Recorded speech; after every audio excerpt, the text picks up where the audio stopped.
Sir, you're charged with especially aggravated kidnapping. You're also charged with aggravated assault, and you're charged with theft of a firearm worth less than $2,500. You're talking about stuff that is not relevant. Hello and welcome to the Court of Public Opinion. I am the Recovery Addict, and boy do I have a case for you today. Why is the dog chewing on this guy? I think they have got the wrong guy there. Got the wrong guy, and the dog was biting him. He roughened him up quite a bit. There's a lawsuit. This is the next church on February 28, 2020, 7:44 p.m. How period does the FBI find people? The people's misspelled P-E-O-O-P-L-E. Did the defendant find out how the FBI finds people in this case? Oh, she found out.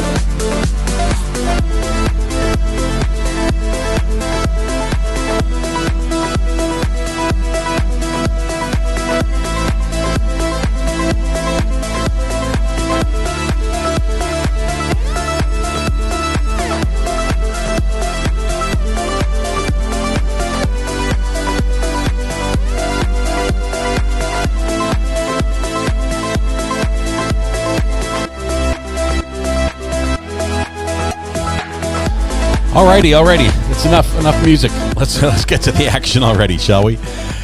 Welcome back to the Court of Public Opinion. I am the Recovery Addict. Thank you so much for being here. It looks like everyone has taken their seats. I appreciate that. Down in front. Thank you. We can start as soon as everybody files in. Have to first recognize Lee. Congratulations, Lee. You were first in chat this afternoon. You know what that brings. But Lee, I'm sure you're capable of this. You are responsible for everything IP related worldwide between now and when we go live again. So I'll go ahead and just package up the internet and email it off to you. And it's all your responsibility. But thank you, my friend, for taking that on. All right, we have where we are. We're continuing this Maya civil suit. They call it the Taking Care of Maya civil suit because that's the name of the documentary about this. Maya is the girl at the center of this who is present in court, front and center, but we may never hear from her. We'll see. We'll see what happens. We're going to start right away. We've got 2 hours of testimony, and then we'll be done today. So it's going to be a little bit quick. We're not going to be here all afternoon, but we'll be out of here by 4 o'clock, I think for sure. So let me hit that there and this one there. Oops. Go back. Where was it? There we go. All right, we'll just wait. Let me clear this off. I think I've got everything right. Let's see. Let's go here. Yeah, we're good. It looks like lunch just ended, so we're ready to begin. Are there any seat cushions? Well, Allie, the gallery is hard benches, but it's reserved seating. The jury has cushions. The lawyers get padded leather chairs, all virtual. But yes, that's what we got. Let's see. Let's see if there's anything to answer here. I had a great lunch. My kids made me scrambled eggs and fish sticks, which I ate. Or not scrambled eggs. Mac and cheese. I had omelets this morning. My kids made me that as well. My 8-year-old made me an omelet and did a fantastic job. I've never had so much pepper in my life. It was well seasoned, but did a great job with it. He was super proud, and I ate the entire thing. Anyway, it's so for lunch I had macaroni and cheese, and then my daughter made fish sticks, and I had those with malt vinegar because I'm the only one who likes malt vinegar, and we had some, so I had that. But fish and chips and vinegar, that's what we had. All right. I think we're just waiting for the judge to come back in. It's supposed to be any second now. Let's see. Let's change this to 2. Objections-wise, we're only up to 16 so far. But that is, I think, 16 today. I'm not sure if anyone wants to go back and guesstimate or can remember off the top of their head how many objections there were before today's live stream. We'd be happy to add those in if any of you have that count. But so let's see. I'll just observe from my recliner, says Twubble. Yes. They love to cook. They woke me up this morning. My youngest one jumped on the bed. Dad, do you want an omelet? I'm like, yes. Okay, I'm going to make it. So you can't tell them no. Lee, this is his belief. You can't put too much pepper on eggs. He went to town. Okay, let's see. Will you cover? Ooh, there's a name I don't recognize. Larry Millett. Who's Larry? Let me do a quick check here.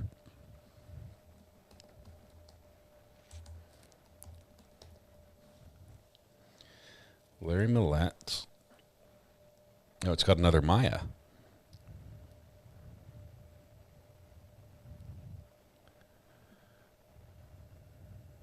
Let's see. Let me read the story about him. He's 39 years old, accused of killing his wife Maya in January 2021.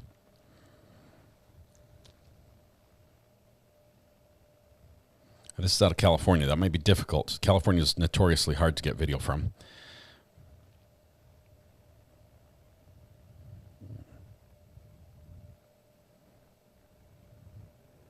I haven't heard of this case before. This is the first I'd ever heard of it. Sounds like there's some interesting facts, patterns, and things to be developed. But interesting. Possibly. We'll keep an eye on that one.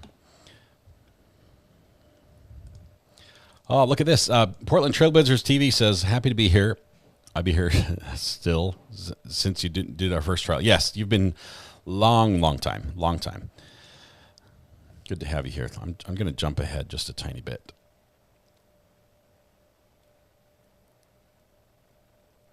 A couple minutes here. Oh, there we are. There we go. Let's jump to right there. All right. Able to fast forward? Yes, I've fast everybody. Forwarded. Yep, here we are. We're getting started right now. Shh, everyone down in front. We're starting. Hope your lunch was great, by the way.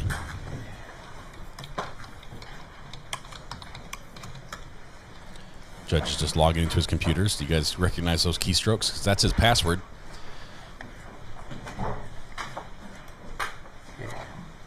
There we go. Well, welcome back from lunch. You're welcome. Where are we with exhibits and other issues? We have largely agreed on the exhibits for this witness. We have one that we need to discuss, but we will move to admit exhibit 2510-001 through 004, and I understand there to be no objection on that exhibit. Wait. Second. So I'm sorry, Mr. Woodley. 2501 or 2510? 2510-001. What number, Your Honor? I thought there was just one page. I'm sorry. Who's this guy standing in back? He has something to say. Oh, yeah. That's fine. No objection. Okay, the court receives 2510-001 through 004. Second, Your Honor, trial exhibit 2408-1675. No objection. Court receives 2408-1675.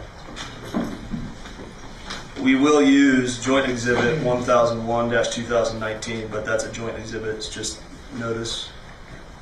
Well, let me ask you this. I don't think I have actually admitted all the joint exhibits. Is there a list I can just go ahead and admit them all right now?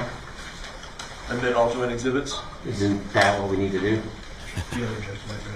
Admitting all joint exhibits at this point? Not at this point, Judge. No, I still want argument on that, but not right now. So on the joint exhibits that were agreed to, you don't want to admit them at this time? Once they're admitted, I waive all other ability to object or bring anything else to the court's attention about them. So not quite yet. Okay. Judge is like, all right. You've literally agreed to these. You don't want to admit them? He's like, nope, because I'm going to object. And then we will move to admit joint exhibit 1073-65 to 69. Okay, so what did we do with 1001? We would move to admit that as well. Okay, so 1001, is there any objection? No objection. Okay, court receives 1001. What's the next one? Your Honor, we were admitting 1001-2019, one page. 1001 is several thousand pages, so we just want to admit this one page at this point. Do you mind if I just say Well, this? Yeah, let's we do. can we be fair to the clerk here? So we've got an exhibit. How many thousands of pages is the exhibit? 1001. That's the J. Hatch record. They're the all children's entire medical record. And we're admitting one page. Yeah, we don't want that. We're not saying- At this point, Your Honor, the concern. I don't understand. You all agree they're joint exhibits. They're hence the name joint exhibit. We agreed on the condition that we not waive hearsay within hearsay exceptions. and additionally, this was a process. It was supposed to be a give and take. We went first, unfortunately, and stipulated as many things as we thought, Here we in go. all probability, this court was gonna going rescind to let his- into evidence. At the point we were supposed to then start in on our stuff that we wanted in, we tried on 3 occasions to try to get stipulations. Each time it was narrow it, narrow it, narrow it. Not a single document, even those that we identified, did we ever get a stipulation on. So theirs, through our goodwill, were stipulated in, and they never reciprocated on any of ours, causing us to now have to put in by hand I don't know how many exhibits and waste everyone's time. That's our position. So if they're going to do that, I think it's a tactic. I believe firmly it was a tactic, and I'm not willing to allow that to go on. Well, again, we've talked about this multiple times. Ms. Crowells, I'll let you say what you've said before on this issue, and then I don't have to repeat myself, Judge. But can we just for the, and I know your assistants have done an incredible job at creating these 90, there's only 2 of the 5 carts of exhibits. And if we're going to have an exhibit that's many thousands of pages and then introduce one page, do you understand how difficult that is for the folks over in the clerk's office to have to try to keep up? So I understand that you all need to do what you need to do for your case, but let's also please be fair to the clerk's office who's trying to keep up with this ever-shifting, is it in, is it not in, can we agree, but it's only a couple pages out of something that's already been agreed to, but maybe it's not agreed to. It's just unclear and unfair. Would it be possible, Judge, to mark this, use it, display it, and then give us the opportunity so the witness can comment on it, and then we will meet again. If we don't get it done before Tuesday morning, I will revisit all of the stipulations. So that way, the clerk would simply mark this one page for identification, and then we will give it a little while, and hopefully we won't bother the clerk too much. Mr. Whitney and I have an agreement that for this witness, for both direct and cross-examination, that joint exhibits can be displayed and publicized. So if that's what they're looking to do, I don't have an objection at this point. It doesn't solve the court's problem. I thought joint exhibits were agreed to and can come in, but apparently that's not the case. But we agree joint exhibits can come in. So Apparently, if you wait long enough, they don't let you just I renew want your this registration. You have to get a new plate. Resolved. I don't want to spend every single trial day having these conferences on things that you all should have resolved a month before trial. So we will admit only page 2019 in Exhibit 1001, but we're not going to do that on a going forward basis. If you're going to admit an exhibit, the exhibit's coming in. If not, it's not coming in. Okay. Now, I've only dealt with 1001-2019. What else do we agree on at this point? think we're down to one hearsay objection for this witness, but Mr. Hall. Well, I'm asking what's coming in right now before we deal with what you don't agree to. All right. Additionally, 2408-1675. I think I already admitted that one. All right. And I think you already admitted this as well. 2510, pages 001 to 004. 2501-001 through 004.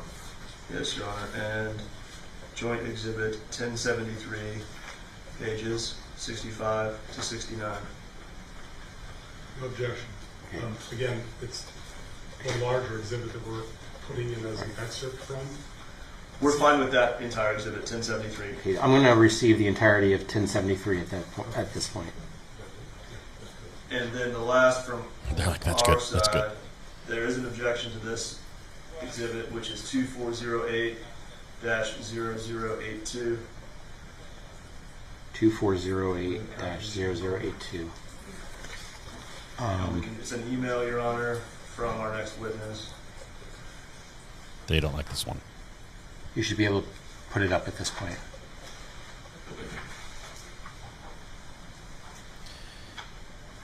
This is going to be the hearsay.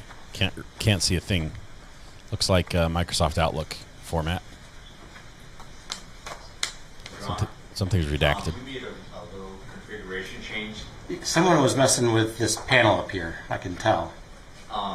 Essentially, in order for the live stream to be able to display the exhibits, Here we go. We wired into there. So if you leave his on, he's going to hit his switch to turn mine on. Judge and happy. the stream is going to pick up the exhibits, not just the audio and video. Okay, so who is driving, who is putting up the exhibits? In my library. Okay. So I'm not going to... Correct. I'm disconnected from counsel's table, and I'm connected there, and this is my published document.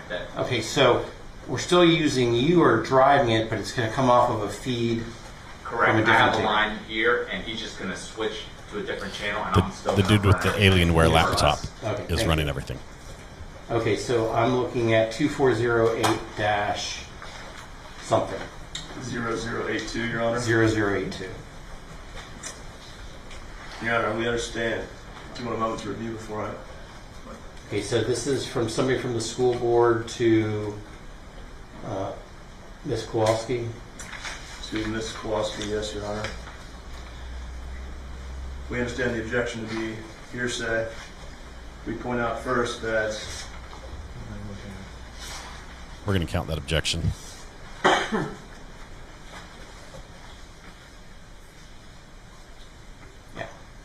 2408-1675 was previously admitted, also from this witness to Mrs. Kowalski. We point out further with respect to the hearsay objection that this is a business record. Ms. Detert is the custodian of these records and will testify as such.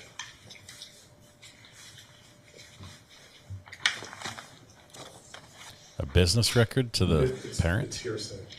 Well, it's clearly hearsay. It's just whether there's an exception for it. Yeah, I don't believe that every single email sent by a public employee is automatically a business record. I think the only exception they've tried to admit for is as a business record exception. It's just an email from a teacher to a parent. Well, at this point, there's, if you're trying to demonstrate that it's a business record, the Israel test, I don't know if you're going to survive that test.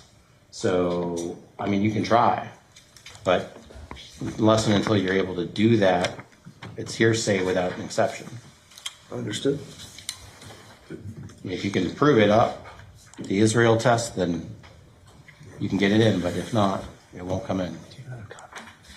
There's one other issue from the court that will tie into something. Before you get there, the clerk wants to know on Exhibit 2696. 2696. The man in gray has to wait a bit longer.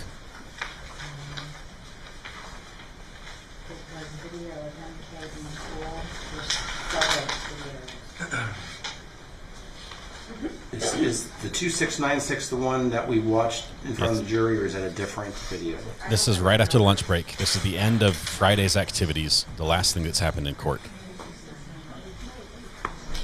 There was a 2698 video. This is what I want. On Tuesday, you all are going to come with a sheet of paper.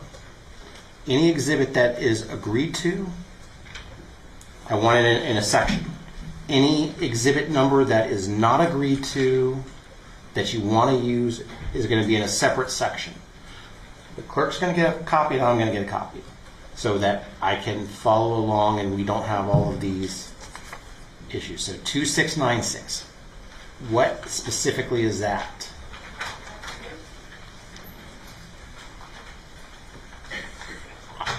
Someone needs to tell me what 2696 is. I can tell you it's the video of them playing pool. Is that the one that we played earlier in the day? Yes. Yes, Your Honor.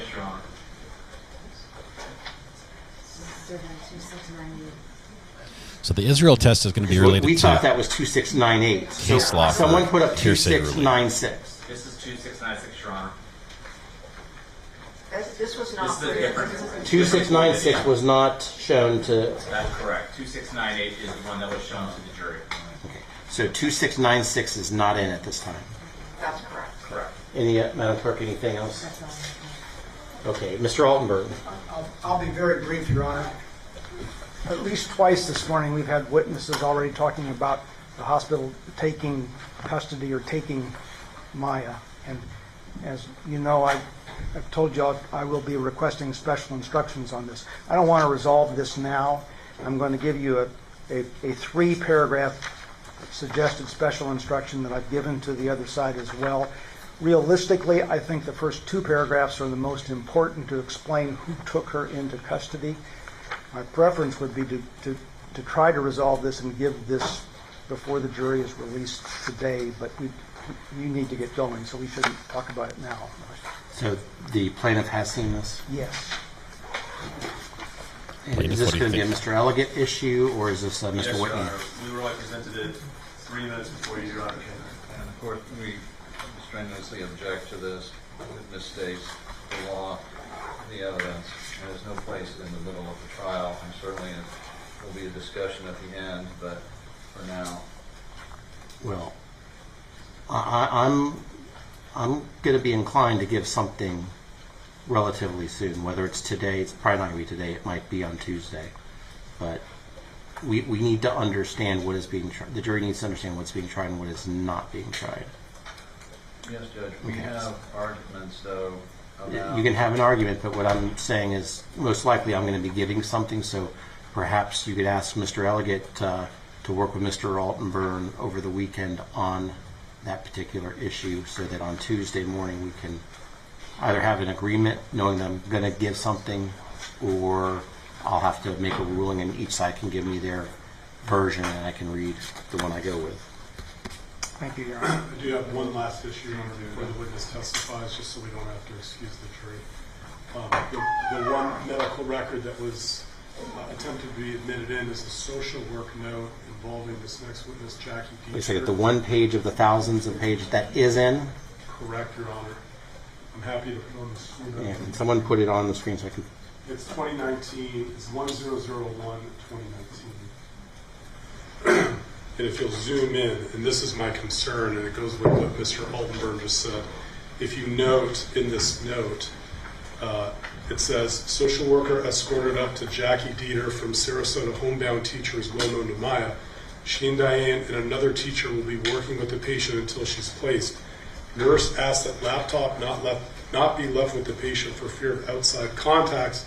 Teacher wants patient to Skype with her classmates. The concern we have, based especially when it went on this morning, is that the plaintiff is going to try to elicit testimony from this witness that the hospital made the decision that Maya couldn't have her laptop. The problem with this is there's an email of the same day from DCF to the hospital saying, quote, Maya is not allowed to have her laptop and phone kept there right now, as there's being info being shared from the mother who has been court-ordered no contact. So, again, we have a legitimate fear that the plaintiff is going to try to get testimony from the teacher You tried to leave Maya with a laptop. The hospital said no. We have no way to rebut that without getting in extraneous emails going on the same day. These are court orders that the hospitals follow with regard to laptop use. So we would just ask that. I wonder what the timestamp is on that same day There not be email. an implication if they're going to talk to her about this, that this was the hospital precluding the laptop. It's all by order of DCF. And I have the documents to show you if you want me to publish the emails. I want to see them. Why isn't that why can't the hospital in its case call a witness on that particular issue? We could, right. I mean, I guess the cross-examination, as long as I have room to do it, is you're not aware whether the refusal for the laptop was pursuant to a DCF order. It just, again, it's bleeding the issues that we saw all morning with asking witnesses, visitations and things. All of this is being controlled by the court. And we are afraid, which is why Mr. Altenburg approached you about an instruction, that the plaintiff is trying to implicate denials of visitation, denials of laptops, of personal items to hospital decisions. And like I said, we have emails of the same day. It's DCF saying she can't have the laptop. Well, Mr. Anderson? Well, Your Honor, the fact is that the court order itself was relatively limited. And so what we have here is the hospital writing over to DCF and asking them to send an email back to them, telling them what they That's asked what I them to do. But the order itself says nothing about depriving this child of a laptop to learn. And in fact, the testimony will be that the state, there's a separate order, and DCF allowed this teacher in, and she will so testify, to teach Maya there, and that part of this learning was a special program on that laptop. So before we get into which order, I think first we need the testimony, and then the court can determine, once you hear all of the evidence, the steps to take. And that has been our position throughout this, is that for every one of these actions that we are talking about, you will see, and we will prove, that Johns Hopkins makes a decision. They call over to DCF and say, we think this is going on. DCF, you need to write them back. DCF, like robots, writes right back to the hospital and says, don't do this. And so if you compare those and then go back to the actual order issued by the court, it has nothing to do with it. In fact, it's diametrically opposed to their own internal rules and procedures at the hospital. So they're violating their own rules and procedures, and to get around that, they're going up to DCF. But none of this is pursuant to a court order. At the end of the day, the court order says what the court order says. And obviously I'm going to be instructing the jury that the parties were obligated to follow the court order. If it is something beyond the court order, then that's going to be fair game. Okay. Understood. Anything else? I think that was a win for the plaintiff there. Let's bring in the jury. Yes, sir.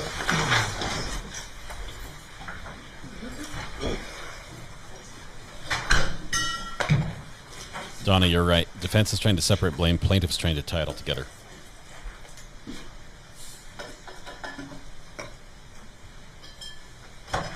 Sure, is that right?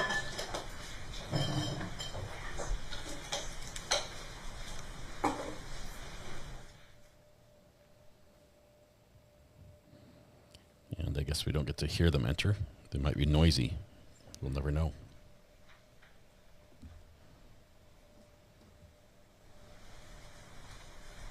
Keep me honest on these objection counters. Welcome, if I miss everybody. one. Please be seated.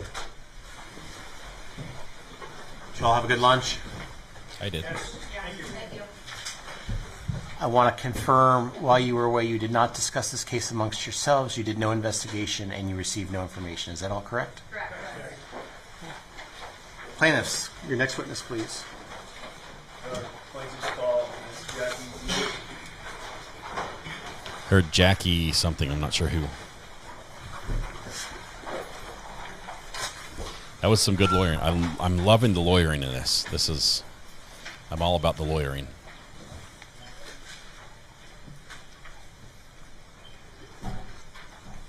Bailiff's trying to find the witness.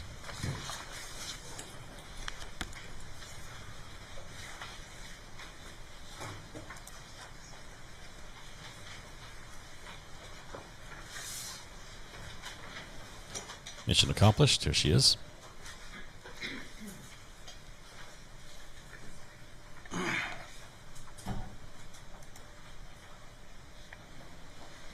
Matthew's been busy with work.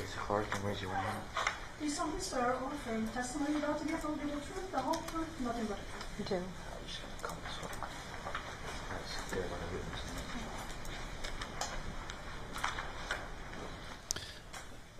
The rule has been invoked, so the witnesses can't hear any other testimony unless they're experts, with the exception of a couple people. Good afternoon. No. Would you please state your name for the record? Jackie Detert. And have you been called to testify today as Maya's gifted teacher? Yes. What grades did you instruct Maya in? I taught Maya in 4th grade and in 5th. Would you just give us the benefit of your background and education? Okay, so I graduated from the University of South Florida. I have my bachelor's in education, and I have my master's in gifted. I teach the advanced work class at Taylor Ranch, right down the road. How long have you taught at Taylor Ranch? You're going to make me sound old. 1990. I know, I don't look like I've been teaching this. I was doing the math, but I won't do that. I started teaching at 12. You're under oath. Is that the first and only school you've taught at in the Venice area? Yes. Why leave the most awesome place in the world? And how long have you been instructing gifted students at Taylor Ranch? So I got my master's, I think the year 2011, maybe 12. I was trying to get it done before my son went to college. So almost right after that. I actually had taught them before that. I just had been certified gifted, and I wanted to know more about that kind of gifted brain. So I decided to go get my master's. I think I've been about 15, 16 years now working with just gifted kids. And what was your master's in? Gifted. Kids with bright intelligence. All right. So Maya was entering the 4th grade in the fall of 2015, is that right? Yes. And how is it that students are accepted into the gifted program at Taylor Ranch? So we're not a magnet school in the county. Pineview in Sarasota is the magnet school for kids qualified gifted, but if you don't want to go to that school, I would say about 1/3 of my class is gifted, and the other 2/3 are high achieving. Their data, their scores from previous years get them qualified in the class. So did Maya test into your class? Kathleen, I'm not sure. And the first time you would have met Maya, would that have been when the school year began in 2015? Correct. What was your impression of Maya when you first met her? So when I first met Maya, she'd come to my class in a wheelchair, and her parents brought her. And she was really excited to see the kids, real bubbly. You kind of wouldn't think she was in a wheelchair. She just acted and looked like a regular kid. And they just brought her in to introduce her to all the students. And she was real excited to be there. And what about Jack? How did Jack strike you as a father? Yeah, same thing. They were real excited that she could go to school, that they would just have a student pushing around or the teacher. Yeah, no, they were both very excited that she got in our program. Kids like to get in that program. And same question for Beata. How did she strike you? I kind of remember Beata kind of like looking at where would old wheelchair go? Where would she sit? I think if I recall, Jack was pushing her in, and Beata was kind of doing the, we split rooms, right? The 4th grade teacher and I share the kids. And so they were kind of looking around to where would Maya be so when she gets pushed in, she'll be comfortable. Yeah. You mentioned the other teacher. Did you co-teach this? Right. So I do the math and science for 4th grade, so I only see them for about an hour and a half. And then the 5th grade is my home room, and then my 5th graders go to the 4th grade gifted teacher for reading, language arts. And so Maya comes to your class for the first time in a wheelchair. Was anything explained to you about her medical condition? No, not really at the time, not from administration. I don't remember if Jack or Beata even said anything. We just thought she was a girl in a wheelchair. Did Maya resemble her mother? Yes. Yeah. What about any commonalities you had with Beata? Were there any commonalities? Well, I didn't realize it at the time, but a month or two later when we did Homebound, because I eventually ended up going into her home, yeah, I had a lot in common with Beata. She's Polish, and my grandparents immigrated from Poland. My grandmother lived with us. She reminded me a real lot of Beata. They're from Chicago, and we're from Chicago. I went to Catholic school when I was in Chicago, so yeah, I really related well with the Kowalski family. And did there come a time that fall, you've mentioned it a couple times already, but this Homebound program, can you explain a little bit about that? So initially she wasn't homebound. She was probably in our class for maybe a month, and then the county had, it wasn't Zoom back then, this was pre-COVID, some type of a Skype program, and we had to get authorization for a video camera to be in our room. And so for a month we tried that.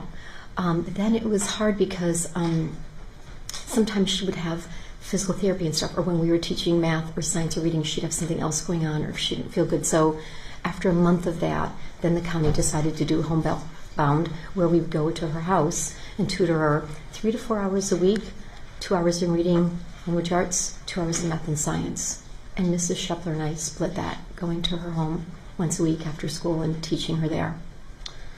So how often in the fall of 2015 were you in the Kowalski home? Oh, a lot. At least once a week.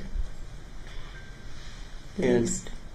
And explain, if you could, Maya's mobility around the house at that time. So, yeah, initially she'd get around with her wheelchair. And she would get, I would pick her up and put her onto like the bar stool. And sometimes she would like to do studies there. Sometimes it would be the kitchen table.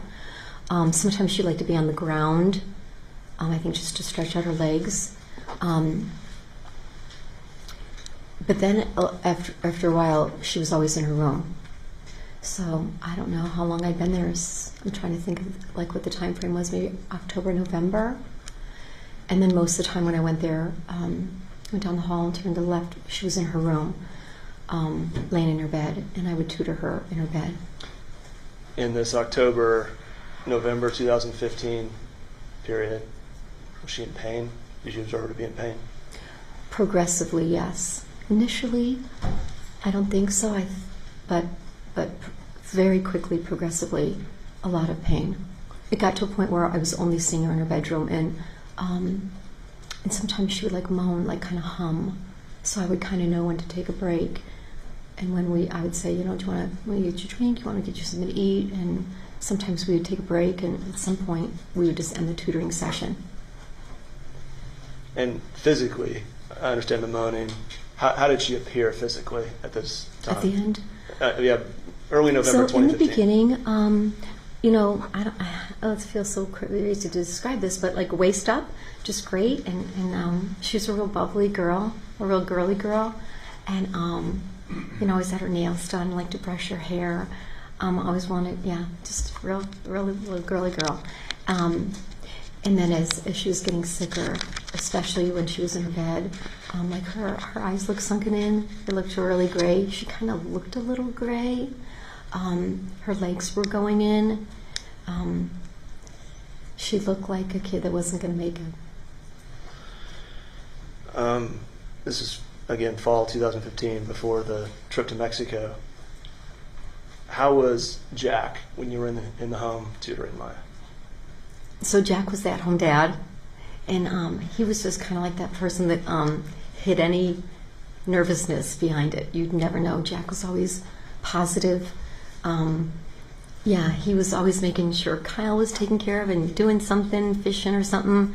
But yeah, he was just the epitome of the at-home dad, and he always had a super positive focus on what was going on or the kids. If he was worried, he would never talk to me about it until I walked out to my car. And when he would follow me is when I would know he would have something to maybe tell me. But up front and in front of the kids, it was always super positive. He This is loved Jack being right around there. Dad. That's the Was dad. he welcoming? Was he offering you food? Oh, 100% all the time. Yes. Yeah.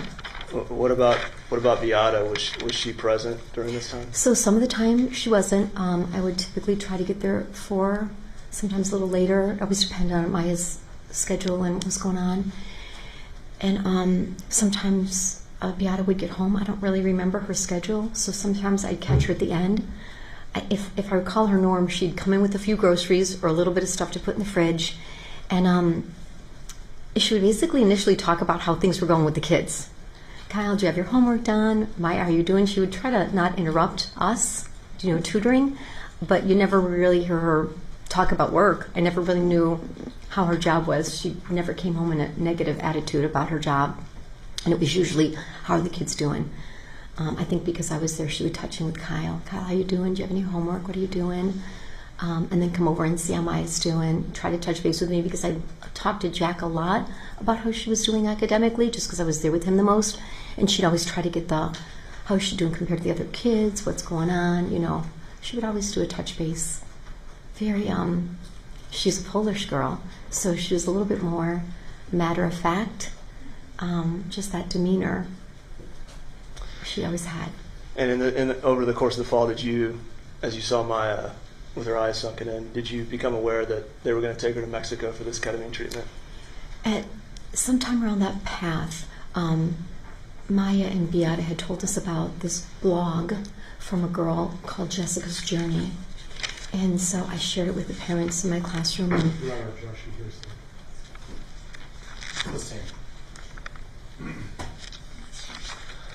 all right, I'll just focus you back. Okay. You're fine. I'll just focus you back to whether or not you became aware that she was going to travel to Mexico to receive some ketamine treatment. Yes. And I imagine there was an interruption in your tutoring of Maya while she was out of the country. Oh, yeah. Mm-hmm. And then at some point, either in December or January, your tutoring with Maya resumed? Yes. As soon as she got back and was feeling ready. All right. And again, back in her home? Yes. Mm-hmm. How did she look after the ketamine treatment in Mexico? She looked tired, but she didn't look so... she looked like she had a little bit more strength. She wasn't bedridden. She was in the wheelchair. And progressively, within a month, seemed like she was in October. So she had strength back, but still in a wheelchair. And so if you compare her physical condition before she left for Mexico and when she got back from Mexico, would you make that comparison for the jury, please? Oh, yeah, 100%. I mean, she just seemed strong again. I wasn't going back and tutoring in her bedroom, but she still was in a wheelchair, but she just she was glowing. Maya glowed. She was that little girl that glowed. She was glowing. Would you have to lift her out of her wheelchair at times? Still then, a little bit, because her legs were kind of inverted, but she was so, her legs, her arms, she could move the wheelchair, where previous to that I would sometimes have to push her, but at that point she had the strength in her upper body. And you tutored her throughout the spring of 2016? Yes. That was the end of her 4th grade year? Correct. And did she maintain status quo? Did she progressively get better during that spring, or did she get worse during that spring? No, she got better. She was never out of the wheelchair, but there were times where she could kind of scoot herself around places. No, it seemed to be she was getting better. They just had to figure out how to get her legs working again. What about her academic performance during the second half of her 4th grade year? Yeah, Maya was a brilliant kid. If she hadn't been home health bound and going through what she was, I definitely would have recommended her for gifted to be identified and tested, so she could have had the option of going to a magnet school at like Pineview if she wanted to. But there was just so much going on at home. I know that wasn't the concern of the parents. But oh yeah, she was very brilliant. She was one of my top students in a gifted classroom.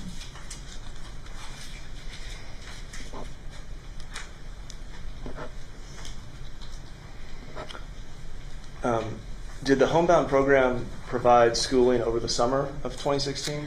You know, I didn't always just follow what the homebound program did. If Maya had the need and she needed me to be there to teach her, I was there. So if Jack got a hold of me and Maya needed some help, I wasn't always confined to the dates of the homebound program. It would just be, what do you need? What does she need? Does she need a break from school? Does she want me to come? So I know the next school year, I started up with Maya again before the school year started. And I know we didn't have a homebound contract at the time just because paperwork can take a lot of time. And I knew what Maya's needs were, so I started seeing her before school started. And Maya loved school, so she loved for me to come. So outside of whatever the county was paying for, you did this voluntarily? Many times. And saw her over the summer of 2016? Yes, especially that August before the school year started, making sure she was ready, seeing how she was. And if I could ask you to draw a comparison again between how she's doing in August of 2016, and she's now getting ready to start 5th grade. Right. How was she doing getting ready to start 5th grade compared to spring of 4th grade? Right. Strong, still in the wheelchair, looked good, really bubbly, just couldn't, walk. But her demeanor, her arms, her body strength, everything was still like we were just waiting for something to happen. But yeah, positive, bubbly, excited. You always try to give them hope, so you're thinking, maybe you'll be able to Skype, maybe you'll be able to come to the school again, like in 4th grade. We didn't really know when it would turn. And over this 9-month period, January 2016 to September 2016, you were aware that she was getting periodic ketamine treatments. Right. And you tutored her almost every week. Oh, yeah. Mm-hmm. And did you ever notice any negative effects from the ketamine treatments that affected her academic performance or ability to do her schoolwork? No. A few times she seemed tired, but it never affected her ability. She was a super bright kid. And then we get to her admission to Johns Hopkins All Children's Hospital beginning of October 2016. By that point, you'd already started the regular school year. Yeah. Mm-hmm. And so you were again going to her home. Mm-hmm. Did you see a kind of a rapid decline just before she went into the hospital there? Yeah, I think that last week before she went, we didn't even go see her. I think Jack Obiata might have texted us, or myself, and said, Maya's having a really tough day. So once or twice, and then all of a sudden we got the text, I believe, from Jack that they'd taken her to the hospital. And do you recall some confusion or some back and forth over whether she'd be allowed to have the homebound program in that 5th grade year? Can I show you an email? Yeah. Your Honor, if we could publish 2408-1675, which has been admitted. You may. So now we get the direct feed. We're not going to be looking at the screen from the side.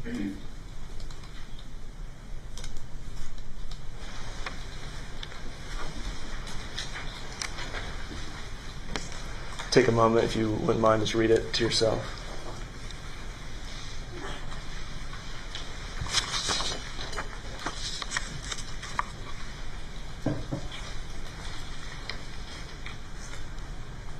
Right. Yeah, so that's September. Mm-hmm. So this is you writing to Beata and Jack? Right. And if you could just, I'm sure the jury's had a chance to read it as well, but if you could just summarize what was going on in the background here with the home health-bound program for Maya.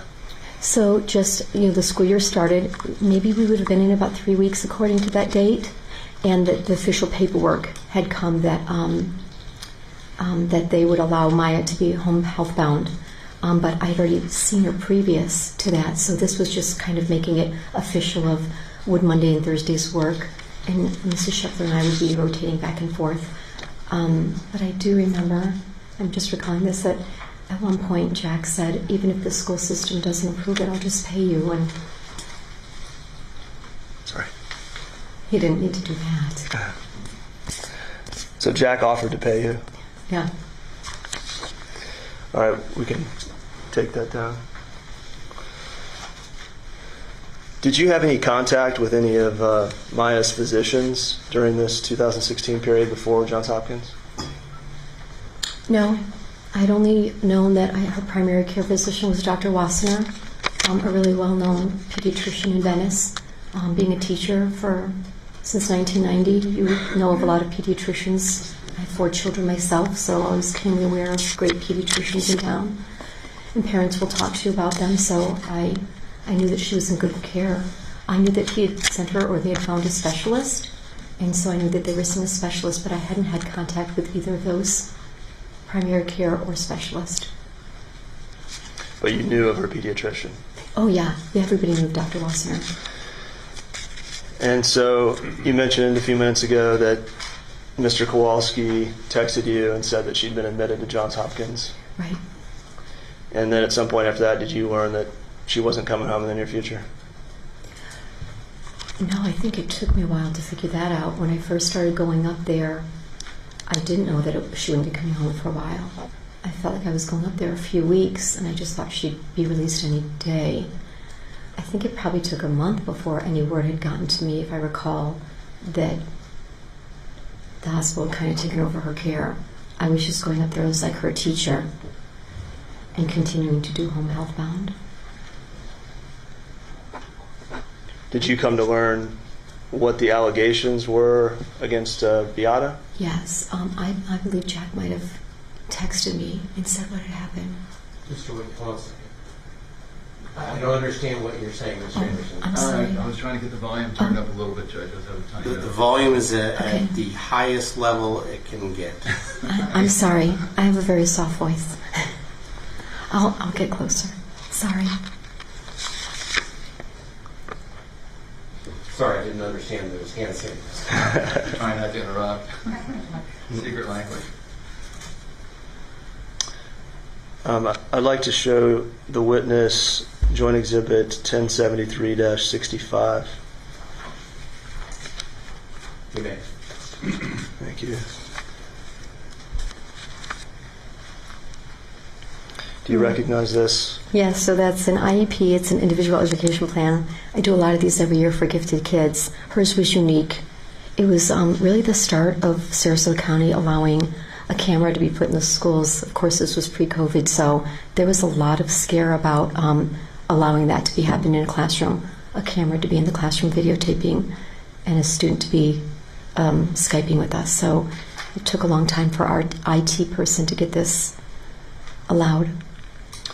And if we look at the bottom of that first page, I see your name and your signature, and then above that, I think I see Ms. Kowalski's name.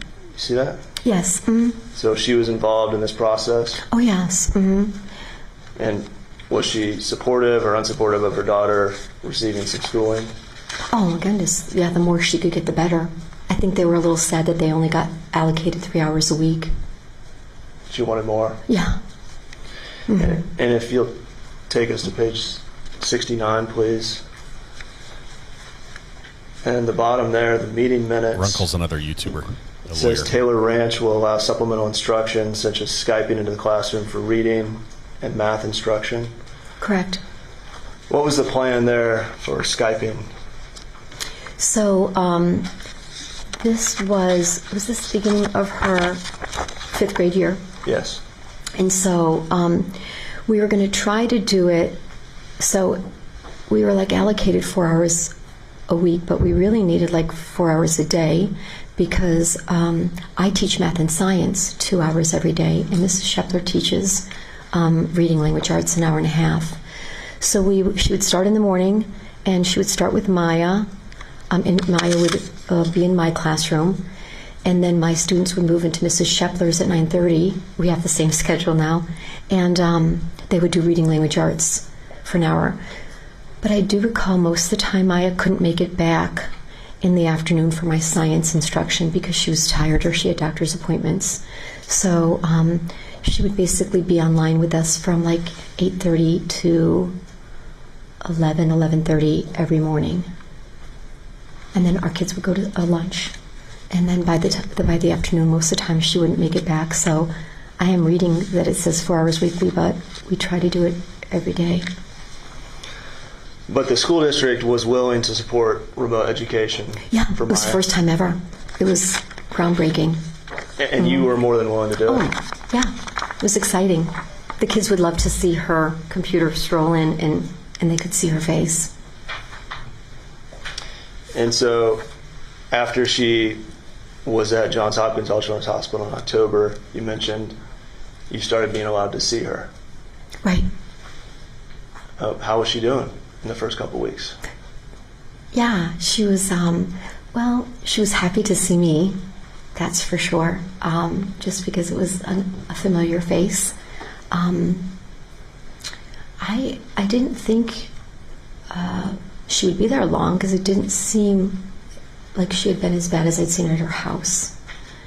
But then she got progressively sad because then Dad wasn't coming, it was just me. And then even when Jack was able to come, she really missed her mom. But academically, she was doing fantastic. She loved school. But pretty quickly, she wasn't as comfortable getting out of her bed and going around the hospital or going to the craft room or some of the things that we had done previously when I first started seeing her. Because she's a girly girl and she loves crafts, and she had crafts all over her room, and so I know she loved the craft room. And there was a piano in there, and she loved to play the piano. But I guess I might have seen her for about, what was that, maybe 10 weeks, about 3 months maybe? And about halfway through, she really didn't go to the craft room much anymore after that. Was that because she was in more pain or doing worse, or what was the reason? She was in more pain, and she just laid in her bed a lot at that time. Instead of even sitting up, or just her disposition when I would get in there, or her position of her body, towards the end she was just laying down in her bed. Well, let's talk about the process of getting into the hospital and getting access to Maya's room, and how you went about doing that each time. Was it social workers or nurses who would greet you at the hospital? It was different every time. There didn't seem to be a pattern to it. I always have to check into the front desk, and in the very beginning they would always call like a social worker, and they would come down and meet me and guide me up. After a while, I believe the place I signed was very odd too. One time I signed like the clergy. There wasn't really a designated place maybe for me to sign, so that changed a lot. So I didn't always log in at the same place. And then after a while, I think they would call up. I always had to wear my teacher badge, and then they would say you could let her in. But her rooms changed quite a bit. So sometimes the social worker would come and guide me up to where her new room was. Was the reception that you got warm or cold or indifferent? It was a little indifferent, like, who are you and why are you here to see her? So I just introduced myself right away. I'm Jackie Detert, I'm her teacher. I kind of wanted to reiterate that I wasn't related to her because I was assuming that there was something written in the file of people not being able to see her. And so that, I think, helped. And then they led me to her room. But no, there was never a, oh, hey, Jackie, so glad you're here to, teach Maya today. She really needs, somebody to see her. Never that reception. Very cold. And what about the interactions you observed between Maya and the nurses that went in and out as you were tutoring? Cold, warm, indifferent? Indifferent. Sometimes cold. Very disconnected. Very impersonal. Did they seem like pediatric nurses and social workers who cared about this little girl, or didn't care? Objection. Legal basis. The legal basis is with respect. They're asking a teacher to comment on the care and treatment provided by nursing staff. We'll just kind of keep it to the legal basis. So. But the legal, outside the scope of this witness's that objection I'll overrule. So, as a teacher, I think about teachers, and a lot of people went to college to be teachers, and they know how to teach. And then there's teachers that go to school to be a teacher and they're really good at it, like it was their gift and they're natural. And then there's teachers like care about their kids. And it's not just about teaching, it's also about teaching and caring. And so I guess if I was a teacher and had to relate to nursing, I would think there are nurses and they go to school to be nurses and they're good at their job. Objection. It is a narrative. It's non-responsive to the question. I will sustain the narrative portion at this point. Why don't you ask your next question, Mr. Lewis? Yes, Your Honor.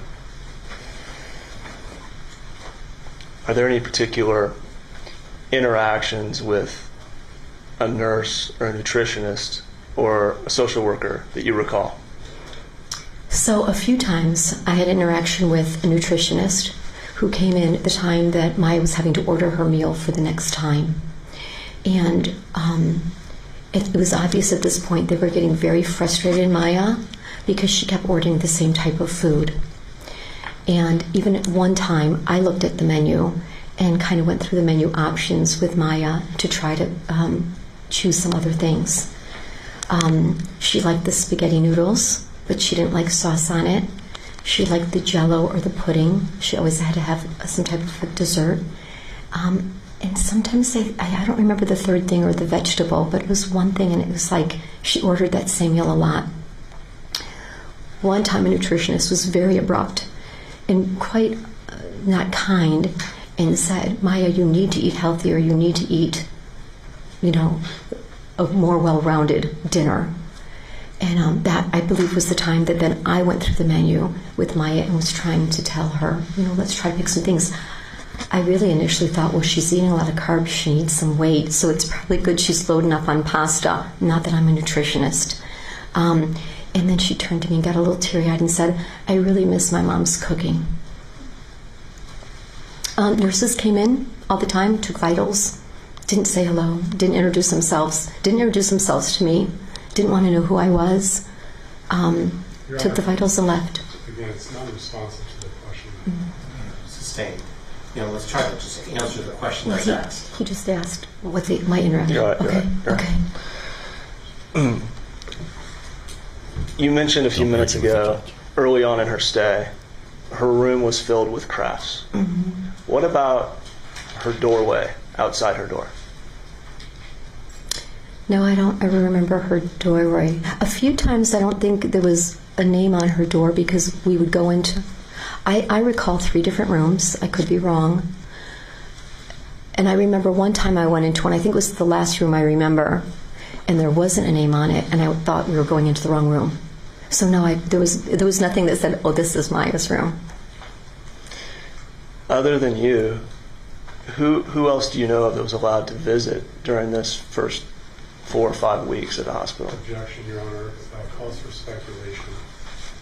She can answer if she knows. If she knows. So my teammate, Diane Sheckler. May I ask a question? Do you know? Oh, yes. Why don't you try to lay a foundation? Okay. Do you know who else was allowed to see Maya during the first 4 or 5 weeks of her stay at Johns Hopkins All Children's Hospital? Diane Sheckler was only able to go maybe the first week. What about her father? Do you know if he was allowed to go? No, he couldn't go.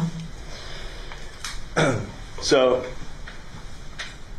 you were the only point of contact? Yes. Okay. What kind of tension did that create for you as point of contact for Maya with Beata and Jack as the parents? I think at first they were super thrilled that somebody could go. And I would go by the house and pick up cards and teddy bears and nail polish. So I think they were just excited Maya would get to see somebody.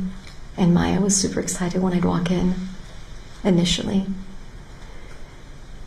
And then later, I think it got harder when Jack also couldn't go. And I think when Maya was figuring this out, I knew she was so excited to see me, but I'm sure she wanted to see her mom and dad.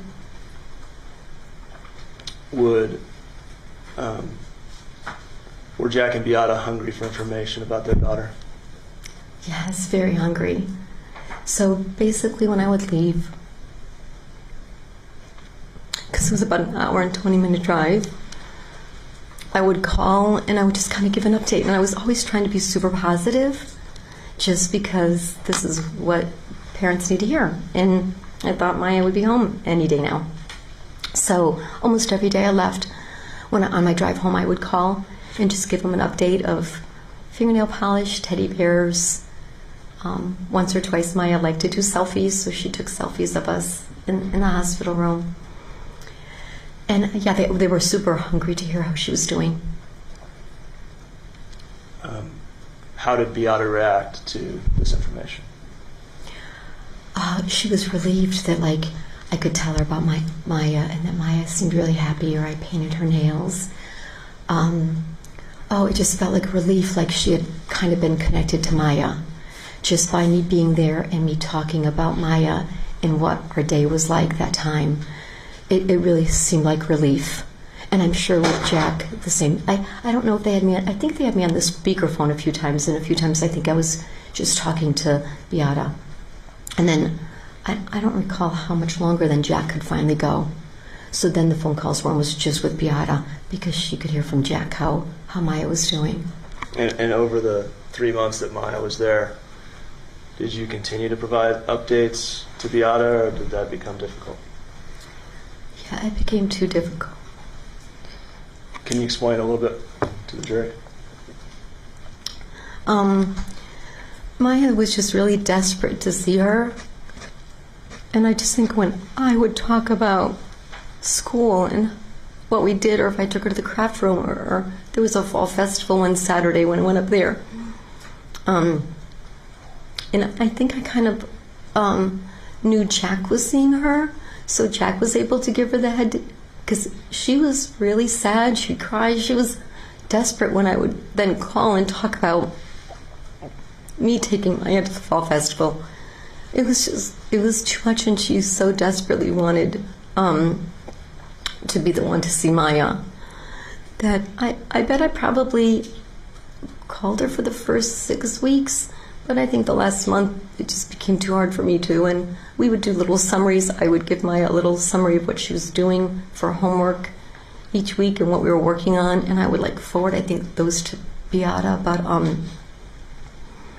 yeah, that became too hard. Too difficult to keep giving Beata updates.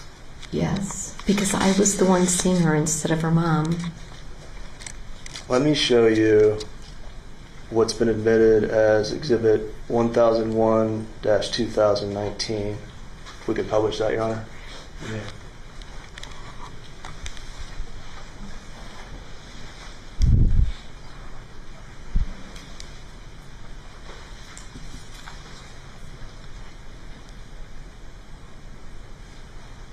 And if we could focus in, this looks like a October 23rd, 2016 social work note. And if we could focus in there on visit information, maybe just highlight that for the witness. You were, during this time, first of all, how far was the drive for you from your home or Taylor Ranch up to the hospital to see Maya? It was about an hour and 20 minutes. And so how often were you allowed or able to make that trip up to the hospital? So when Mrs. Shepler couldn't go, she went maybe 2 or 3 times, and then for some reason they weren't allowing her in there. I filled both of our positions. I would try to go twice a week. Twice a week? Mm-hmm. And were you aware as to whether or not Maya was receiving any other instruction, 5th grade teacher or anything like that? So I don't know how long she'd been here at the time. She'd been there a month. She'd been here 2 weeks or so at this point. At this point. So it was at the beginning of October. So the few times that I'd gone at that point, and at that point I think Mrs. Shepler had gone once or twice, we couldn't figure out if she had any kind of teacher allocated to her from the hospital or that county. And so I couldn't get anybody to give me that information. So the social worker that would escort me couldn't provide me any of information on whether Maya was getting additional work to do. And so I had talked to the IT guy, Dave Calamari, and he had worked out me bringing a computer up there and that we would Skype just like we had at school. And then when I got there with that computer, they said I couldn't leave it with her. So it was a laptop for her to be able to possibly Skype and do schoolwork with us. And then I had to take it home. I would bring my computer for us to do work with, but I couldn't leave her a laptop to Skype. And nobody ever, all that time they were there, nobody could ever tell me if there was ever anybody helping her. And why did that cause you so much concern and heartache? Well, I knew I was the only person to see her. I don't know if at that point Jack could even see her. She was a bright girl. She really needed academics. No matter what was going on with her medically, she loved school. This is a kid that could have done 8 hours of school a day. So I thought, if this is what she's really good at and she likes, why wouldn't there be some program at the hospital or in the district that would give her somebody that maybe didn't have to drive an hour and a half and could only do it twice a week for 2 hours. So I just was really desperate for her to try to get some education and for her to not fall behind. And this laptop, this was an effort to ensure that she had more than an hour and a half, 3 hours a week of education? Yes. And who at the hospital told you that the laptop could not be left with Maya? I don't recall if it was the social worker that led me in or a nurse there. I don't recall what person, but I literally had to put it outside the door of her room. What were there any specific programs that were on that computer that would have helped Maya? So the program that I brought the first time on my computer when I first went to see her is a program called Success Maker. The kids in the county use it. Right now there's a new program that's replaced it. It levels kids where they're at academically. So for kids that are really bright, it's a really great program because if they're in a 5th grade class, they could be doing 6th and 7th grade work. So it's what they call an individualized instruction program. They're really popular throughout the country. And so it's a program that would have allowed her to work on math or reading at her level based on literally her responses to the problems. Those are very well-known computer programs. The first time I went with my computer, they actually didn't let me go in with it because they said she couldn't have access to email. And I just said, well, find out for me who I can talk to, social worker, DCF, who I could talk to that would help me bring it in so that under the time I'm here with her, I will be able to have her just do this program with me and ensure that she's not on email. Did they ever get an answer back to you?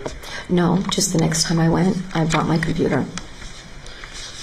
Did they seem, as the nurses and social workers, concerned that this little girl was only getting 3 hours of education a week? Objection on the speculation. Yeah, sustain the questions for you. What was their attitude about Maya getting more instruction other than the hour and a half or 3 hours you were able to get up there? Same objection, Your Honor. Overruled. You can answer that. So my take on it as her teacher was, I didn't understand why, as the person that came to see her twice a week, there wasn't contact or communication with me answering any of that. Even to tell me, no, there's nothing here at this hospital that we do for her, or no, there's nobody in the county that can come and see her who's closer. So over that whole time, nobody ever contacted me about any kind of academic program for Maya. In the times that you were there at the hospital, did you ever see them doing anything therapeutic for Maya? Occupational therapy, physical therapy, psychological therapy? No, I didn't see any of that. When you're seeing her very limited time, what was Maya's attitude towards schoolwork versus anything else? She loved schoolwork, loved it. She might have loved crafts a little bit more than that, but she did love schoolwork. So when I would be there, she would be very excited to do school. She also would want to talk for a few minutes, because her first, seeing me, I always knew we weren't going to do schoolwork right away. It would be, what did she do, or what was her day like, or did she meet any kids at the craft room? So she was social. She really liked to tell me about how things were going, because she didn't really have anybody to tell that to every day. But she liked getting into school. She liked knowing, where are the kids at? Are they doing? How did they do on this? How did I do? So she liked to learn. What was your observation about Maya's interaction with the nurses and social workers? How did Maya react when they entered the room? This is objection again. Same with speculation. It's also been asked to answer. Yeah, overall, you can answer. She was frustrated when the nutritionist came in, because I think she knew that she wouldn't be happy. The nurses that came in and took her vitals, there was no connection to very much at all. It was very disassociated and impersonal, and every once in a while when I would go there, she would say whatever we were talking about, because the nurses kind of came in. Sustained as to hardy position. Whenever Just after you ask the question. Oh, okay. Would Maya ever express to you any suspicions about the hospital? It's objection to hearsay. Sustained.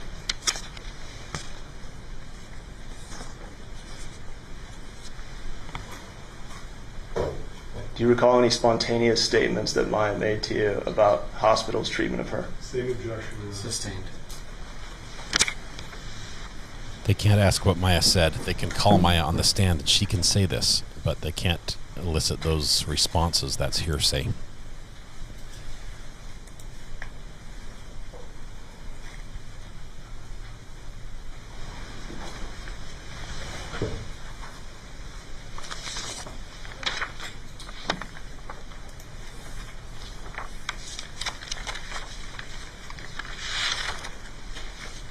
I'm going to move on. I probably got you in trouble, so Okay. I'm going to move on.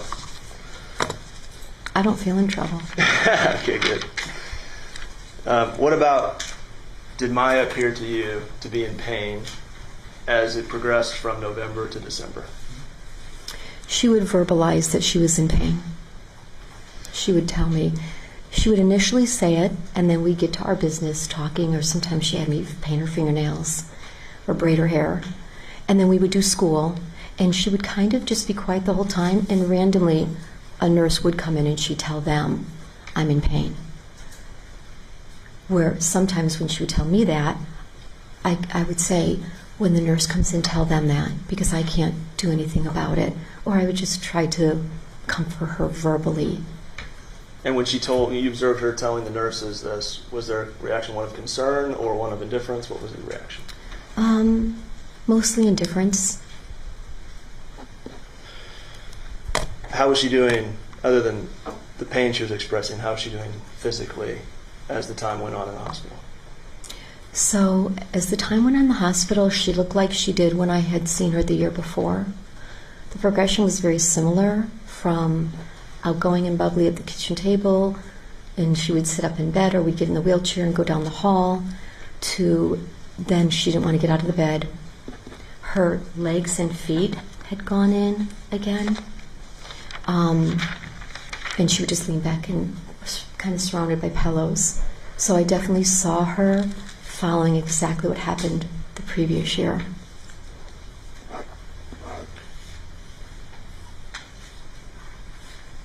This all ended in January of 2017.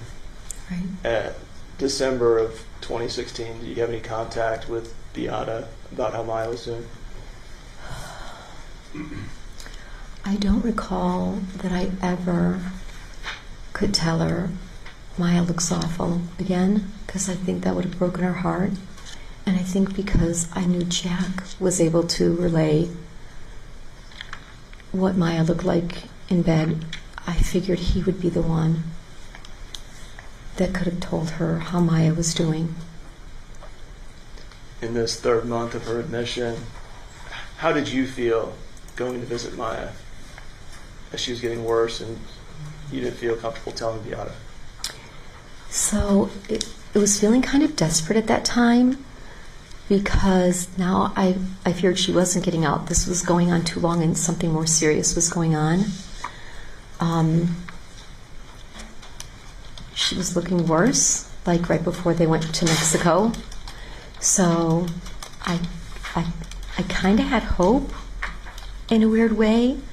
I thought whatever treatments the hospital could give her, because how it had been described to me previous was... Objection to the hearsay, Your Honor. In the narration. The next question is...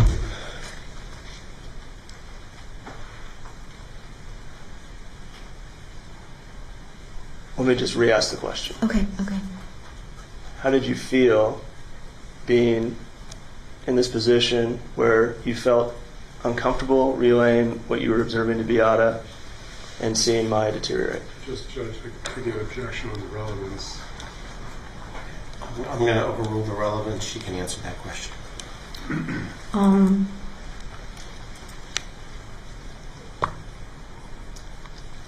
It felt very difficult to not tell Beata, because Maya looked really bad. It reminded me of what she looked like the year before. And because Jack could see her, I just assumed Jack was telling her. It's a very difficult thing for me to not communicate that to Beata.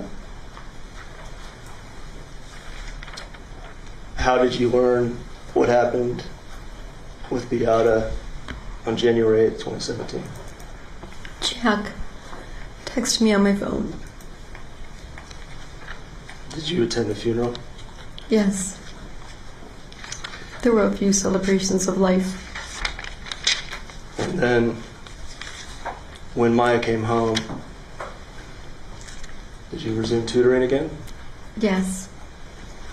So you'd seen her, of course you'd seen her over these months in the hospital. Mm-hmm. You'd also seen her outside of the hospital before she went in. Right. And you saw her when she came out of the hospital. Correct. Was she better or worse? And if you could describe to the jury, how so? After the hospital? After the hospital. Of course, she was super depressed or sad because she lost her mom. I think just like a breath of fresh air emotionally, mentally, because she had Kyle and her dad. Still seemed really weak. Initially, was super weak at the funeral. Looked tired. But it took a while. Maybe till April or May that she looked like she had strength again.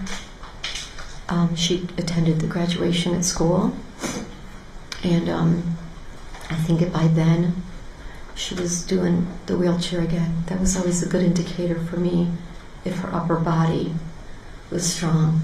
And we had given her a Taylor Award, and so she was recognized at the graduation, and she seemed to she seemed happy again.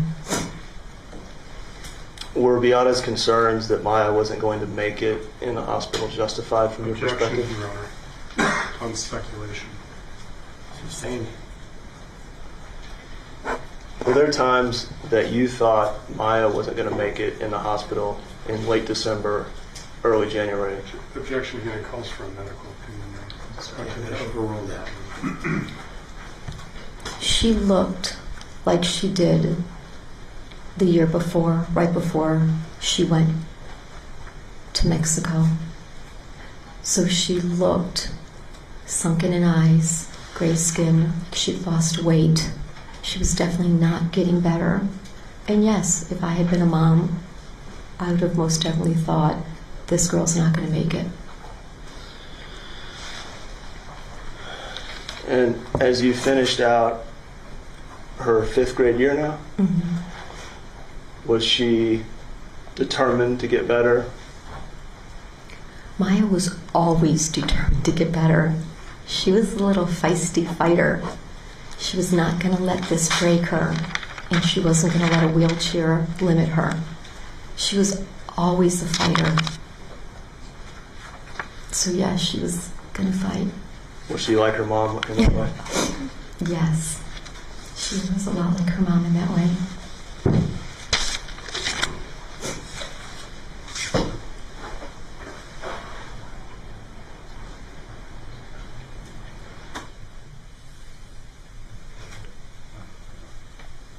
Your witness.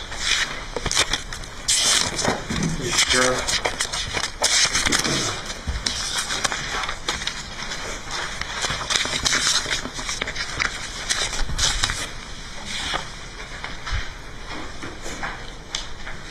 Good afternoon.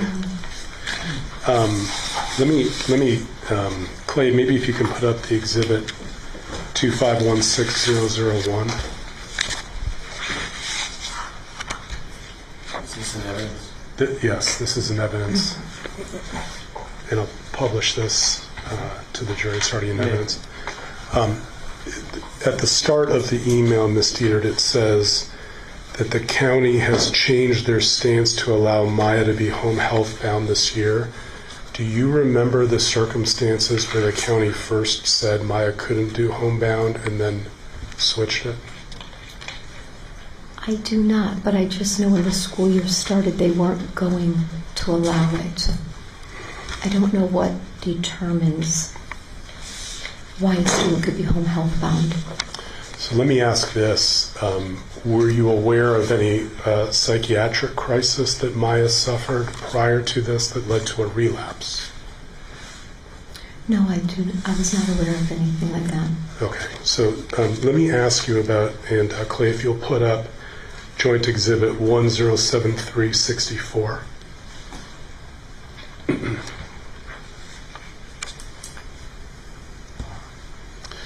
And just the part where it says primary disability hospital / homebound. Okay. Let me just make sure that we understand that this is the highest level of disability in the school district. Is that right? Yes. Meaning there's different levels of independence from a student being allowed to come into the class, and this one is so restrictive that the child's going to be determined that they're not leaving the house. Is that correct? Okay. And we saw your signature earlier. I don't need to show it, but you participated in this consultation and decision? Yes. Okay. So let me ask you next about Joint Exhibit, which is in evidence 1073/76. Actually, let's do 75 first, please. The decision to homebound a student is based on a medical referral. Is that correct?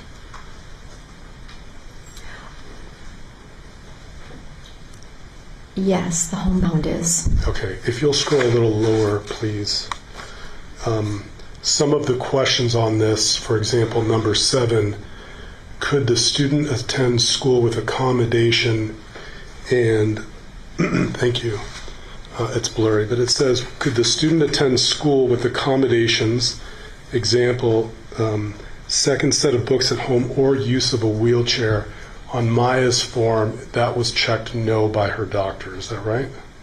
Yes, that's what this form says. And then the next one below asks if there could be an accommodation. It says, could the student attend school regularly and receive homebound or hospitalization services on an intermittent basis? And that's also checked no.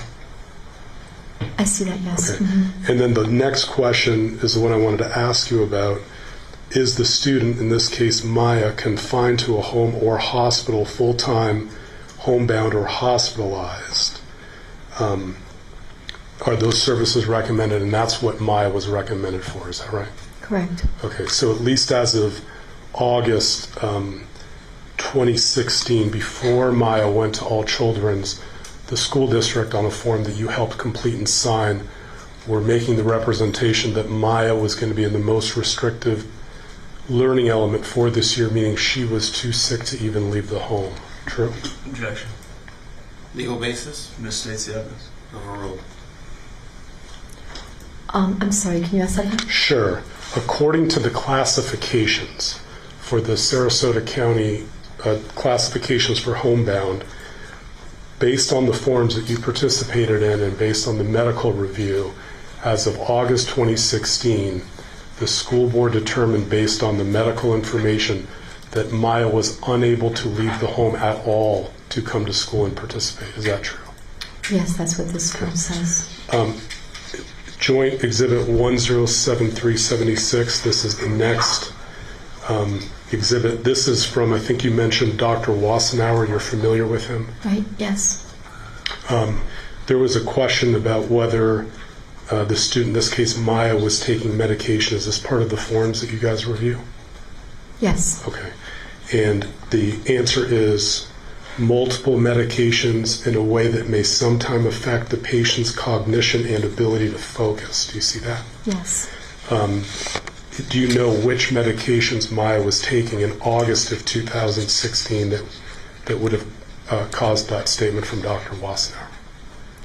I do not know which he was talking about on this. It's not listed, but I do believe at that time she was taking ketamine. Okay.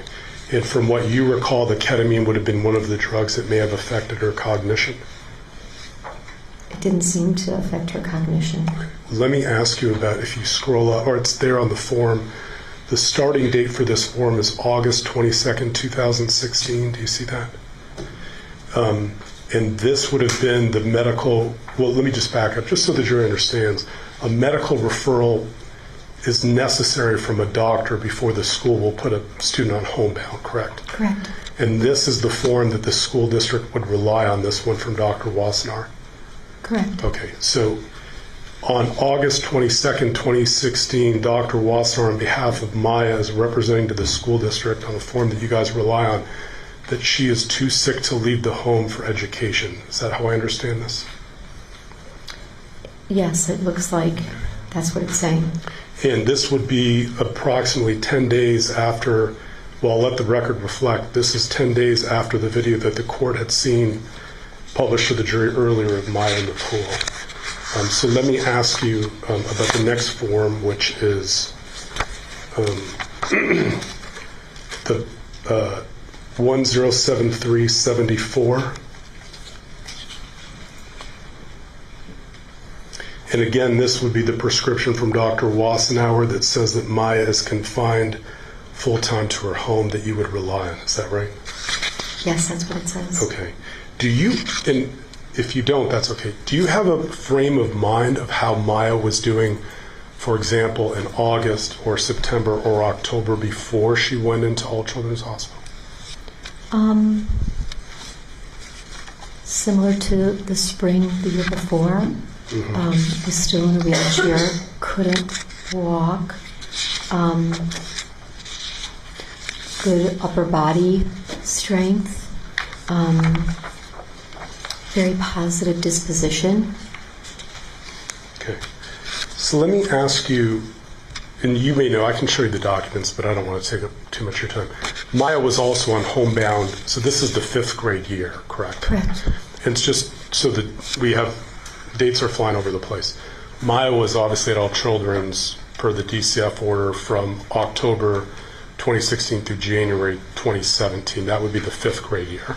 Right. And you were her exceptional learning teacher for that period of time? Yes. And you were also, for the 4th grade year, you were also her teacher as well? Yes. And so you were helping her with homebound learning in 4th grade?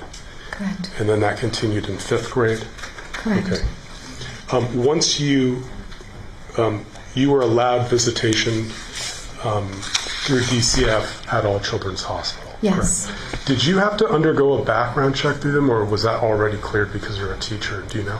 I think it must have been already cleared because I was a teacher. Okay. Not trying to trick you on dates, I promise. It looks like you were able to see Maya fairly early in her hospitalization. Yes. One of the first visitors allowed. Yes. Were you ever denied access when you went up to All Children's to visit Maya? No. Okay. The jury heard about a time when there was a laptop that you asked whether she could be left with, and and at least according to the record, or maybe in your memory, you remember the nurse saying it has to be left outside? Right, and that I couldn't leave it with her. Okay. Do you know whether that was pursuant to a DCF rule or a court order? Do you know? They did not tell me of anything like that. Okay. So at least as of today, you don't know whether laptop restrictions were ordered by the court or ordered by DCF? Yes, I was not aware Okay. that would happen. To the best of your recollection, did you you came twice a week while she was in the hospital? Yes. Okay. At least according to the records, let me show you joint exhibit. I'll show you one. It would be joint exhibit 1073227, which has been admitted into evidence. Clay.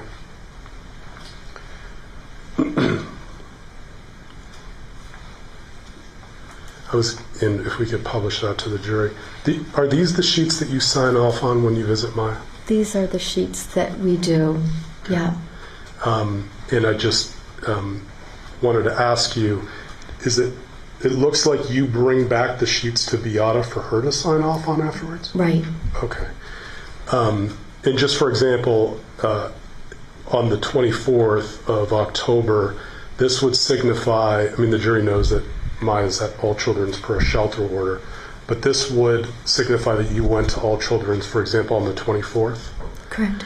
And you spent, it looks like 2.5 hours with Maya? Yes, it would typically be about that time frame. Mm-hmm. Okay. Yeah, and all of the records seem to show that, just so we don't have to go through each one, but to the best of your recollection, you were going up to All Children's about twice a week for 2.5 hours per session? In the very beginning, Mrs. Shepler went. Okay. And then when she wasn't going, I took both of our places. Understood. Do you ever recall having to cut a lesson plan short?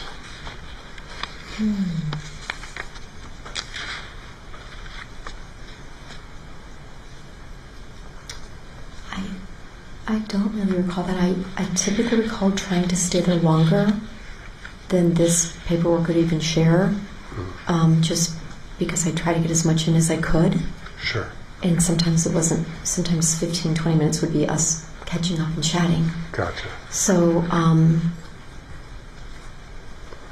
at the hospital, that could have happened towards the end when she would be tired. Okay. At least according to the records, each one shows that you spent at least 2.5 hours with her.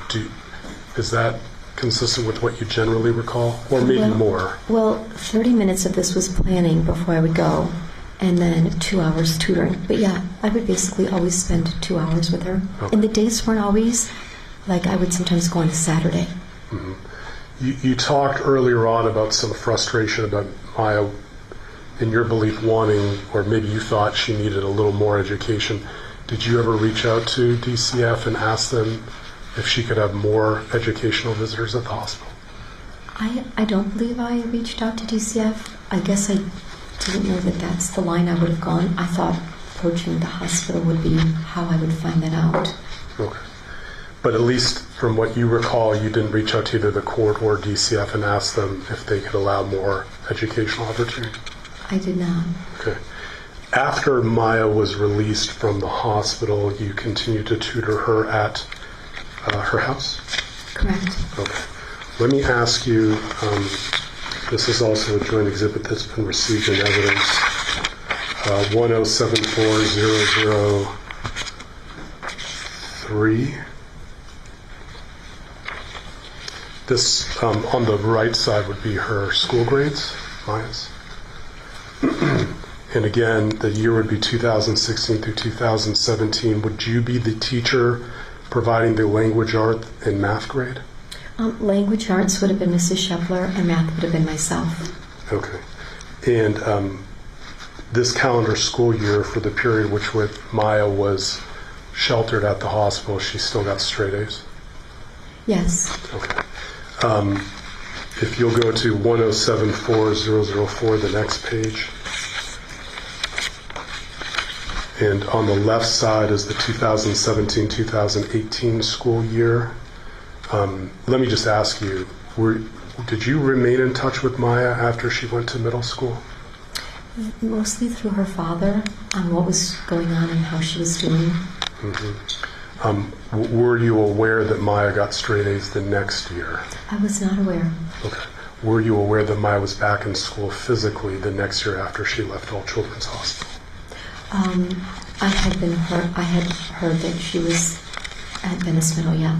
Okay. And just if you can help me interpret this, the next year after Maya left All Children's for the next school year, does this report card show at the bottom the numbers of days she was in school versus the number of days she's absent?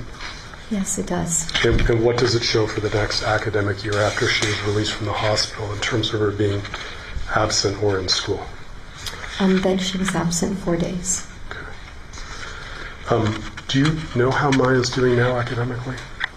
I'm assuming she's doing amazing. Yeah. But I haven't reached out to her high school teachers. Okay. Whom I know many. Just one moment, Your Honor.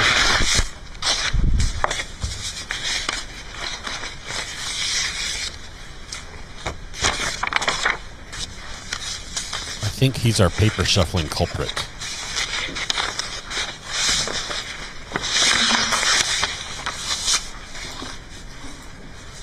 Wow.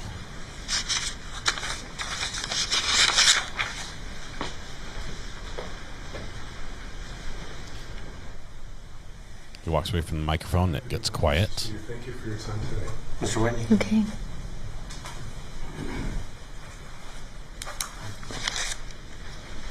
May I do redirect, Your Honor?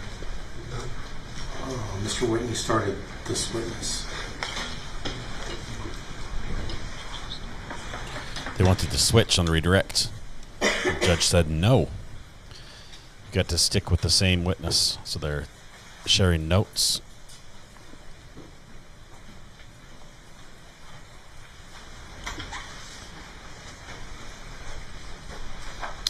At no point while Maya was on these ketamine treatments did her performance waver. Is that right? Correct. Were you aware of her attitude or of going to school in a wheelchair? She didn't mind being in a wheelchair.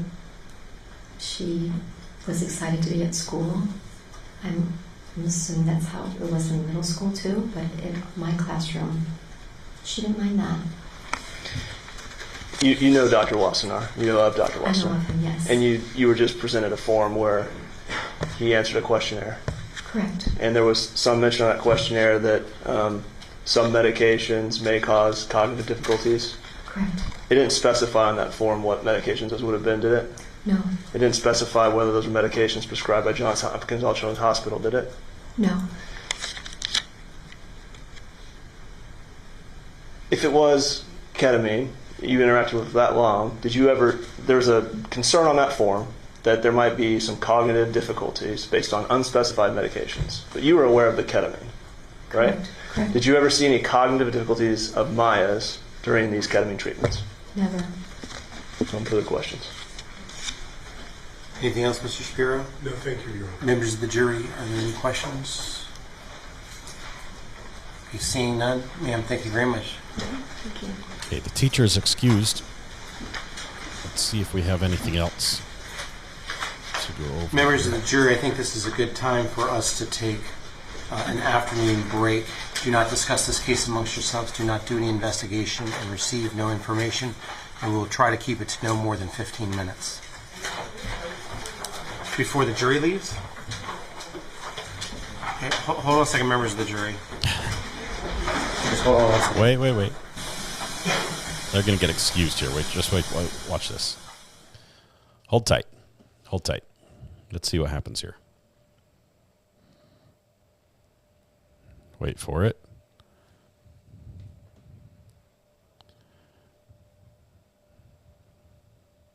We're still waiting. I think he's going to come back here. He's discussing things. So, members of the jury, I'm glad the lawyers stopped me. Apparently, that's the last witness we have for today. Right. So, let me go over a couple of... I saw that. Let me go over a few things for you so you understand where we're going to be next week. Monday is a religious holiday. The courthouse is closed, so we will not be here on Monday. We will be here on Tuesday, Thursday, and Friday for witnesses next week. On Wednesday, there are matters that I need to deal with outside of your presence, so instead of bringing you in and then sending you to the room every 3 seconds, we're just not going to do that. So next week, you're going to be with us on Tuesday, Thursday, and Friday. Now, following weeks, we probably won't go 3 days. You're probably going to be 4 to 5 days on future weeks. So this week, because of the upcoming religious holiday, is a day off for the courthouse employees, so we're not going to have court that day. I'm going to want you back at the rallying point at the exact same time that you arrived today. Okay? My rules apply now. Instead of just being overnight, it's a 3-day weekend for Yom you. Kippur. So please do not do any Yom investigation, do not receive any information, and do no investigation. And remember, please do not read any media, review any media, or anything like that about this case. Okay? Have a wonderful weekend, and we will see you on Tuesday morning. Thank you. All right. Next thing.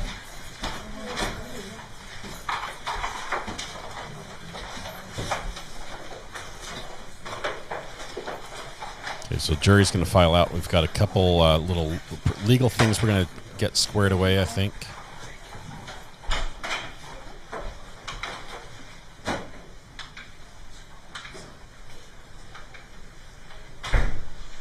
Doors closed.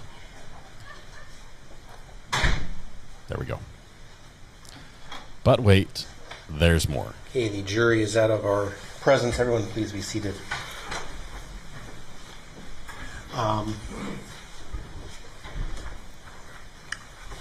Do we need to have a further discussion today about any issues, or are we going to break until 8:30 on Tuesday morning?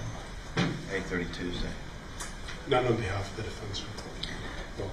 I really want a list, a printout, either typed up or neat handwriting of the exhibits that are in, and then those that we're going to have issues with. And that way we can, hold on a second.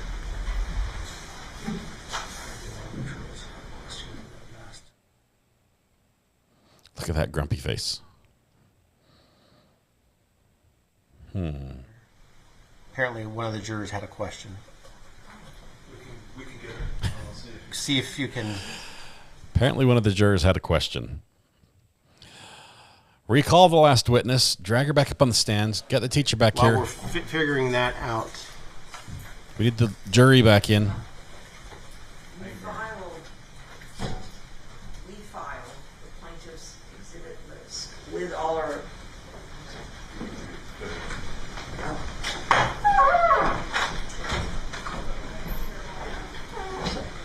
Jury's coming They back were talking to each other. The deputies. All right, okay to proceed? Yes. Okay. We filed in the court file all the plaintiff's exhibits with our objections listed on there. So I'm not quite sure what else the court wants. You want us to print that and bring it?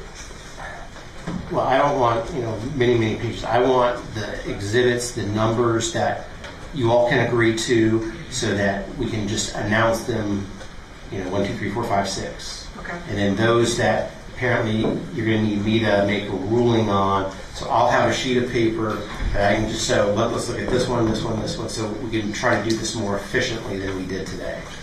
Your Honor, I think to clarify Ms. Crowell's concern, you're just referring to, I believe, the exhibits that are going to be used, for example, Tuesday with those witnesses.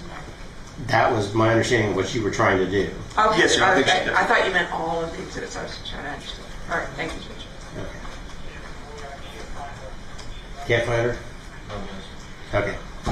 I think she's gone, so...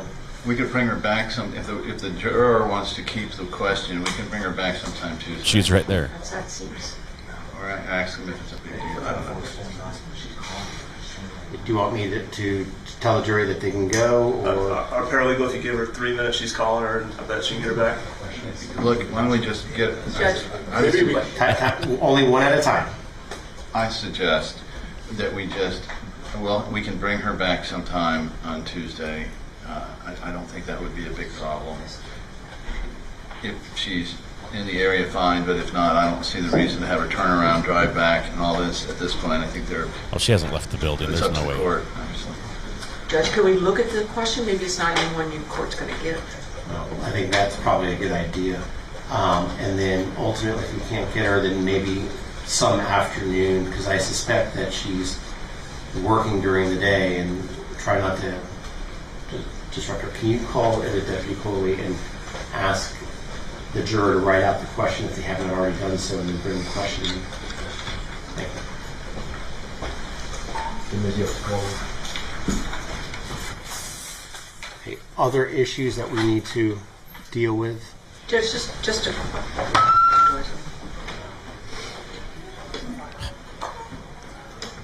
Lawyers are being very careful. As soon as that door opens, they shut up, which is right, because the jury is outside there.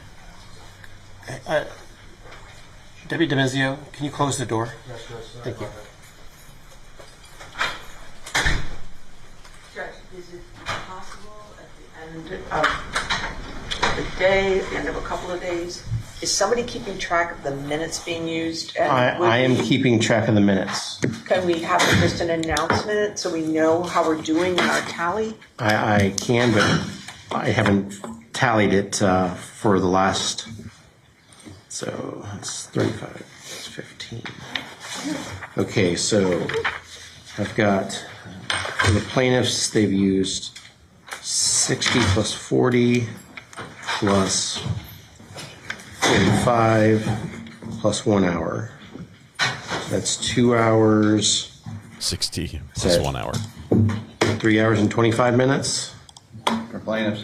Because it's 60 and 60, that's 2 hours. 40 and 45, so that's 85 minutes, an hour and 25 minutes. It's 3 hours and 25 minutes. Yeah, so that's 3 hours and 25 minutes. Mm-hmm. The defense has used 5, and 15, so that's 30 minutes. So we consumed just under 4 hours of trial time today with witnesses, so 3 hours, 25 minutes, and 30 minutes. Thank you, Judge. Yeah, I intend on doing it every day. I just hadn't physically added them up. Here's the questions, plural. I guess it's okay to just read them out since the jury's not here. Question number 1, how did you keep her upright without support? Or actually, it starts off with, you mentioned sitting her up on a bar stool. How did you keep her upright without support? That's question 1. Question 2 is, did you ever see Maya in a wheelchair with a strap or support upright? And then question 3, can you describe how you managed Maya's limited mobility? Did you ask for support? Did you lift her? So if you all want to look at the physical, I think all the questions are anyone allowed. wants to, they can. And apparently she's on her way back. And she's back. Oh, okay. So, hey. Math every day. No, and I asked them not to put the juror number on it. They're trying to read into this. Do we know the juror number? Nope. Which is too bad, because the attorneys are watching that. When there's a question, they can see who's writing the question. And so they can tell, who's... Yes, Mr. Hunter.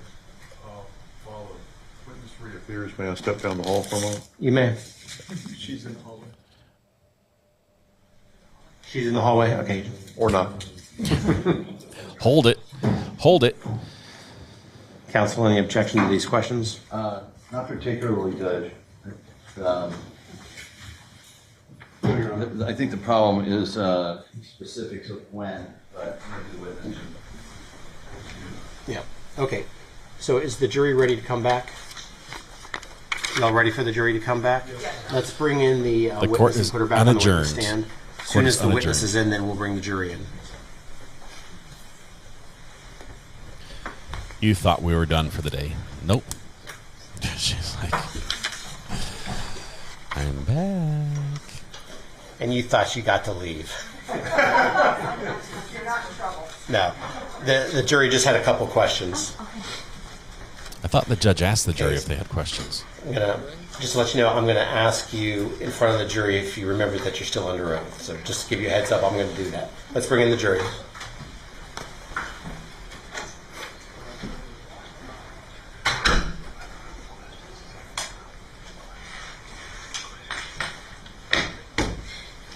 Should have fixed the Discord command. If you want to give it a try, make sure it's giving the right link now. That's fine. Yeah, The previous one had broken. Sure, is that right? It's nice for her to stand.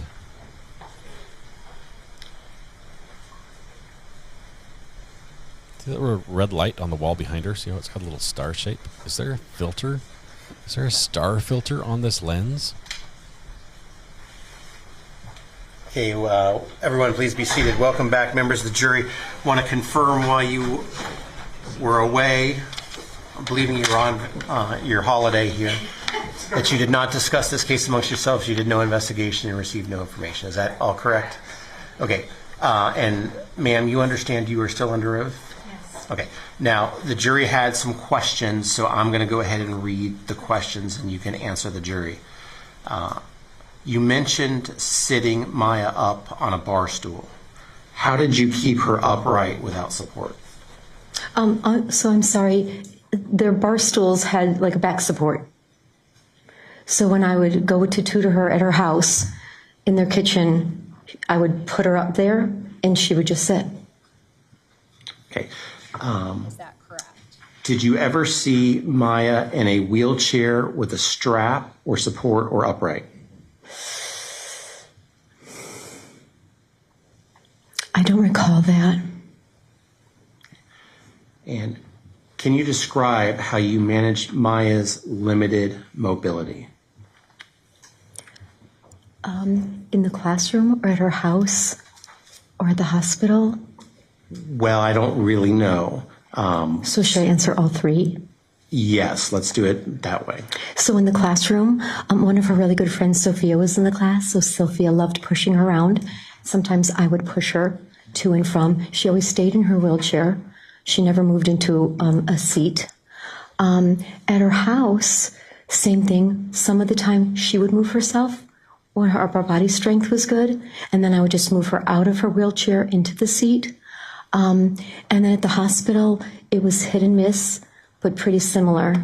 If she wanted to go to the craft room or someplace, I would lift her out of the bed and put her in her wheelchair, and we would go. Depending on her strength level, I would push her in the wheelchair, or she would roll it with her arms.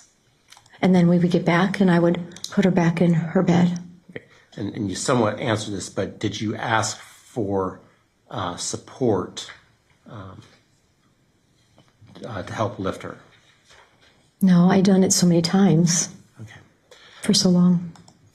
Mr. Whitney, do you have follow-up questions based on the jurors' questions? Yes, sir. Just very briefly. Those questions didn't address the time period. So, at her house in the spring of 2016, how did you manage her mobility? Did you have to lift her out of her wheelchair, or did she do it herself? No, in the spring of 2016, was that her? After Mexico. Yeah, no, she had arm strength at that time.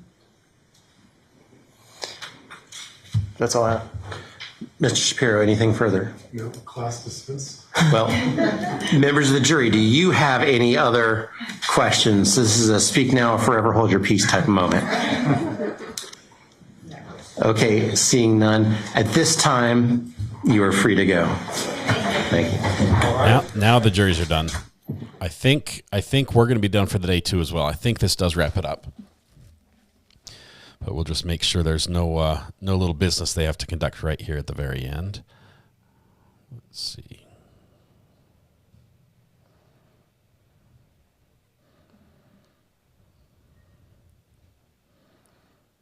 we're good. I think we're good. This time, man, you can go. And we meet at this time. Have a good weekend. Thank you. For the for the attorneys, 8:30, unless there's anything else you need to talk about. So 8:30 is the start time tomorrow. I will see everybody at 8:30 on Tuesday.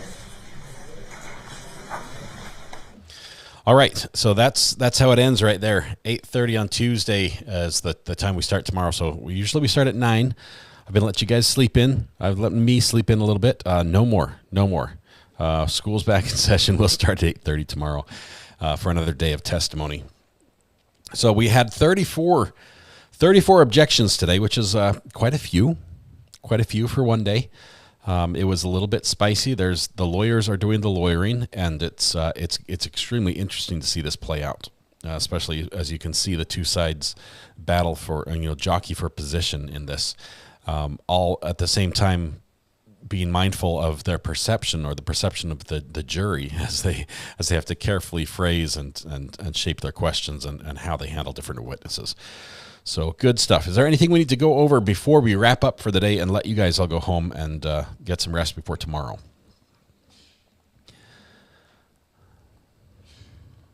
Let's see. The lawyer got his bathroom break now, so he's good.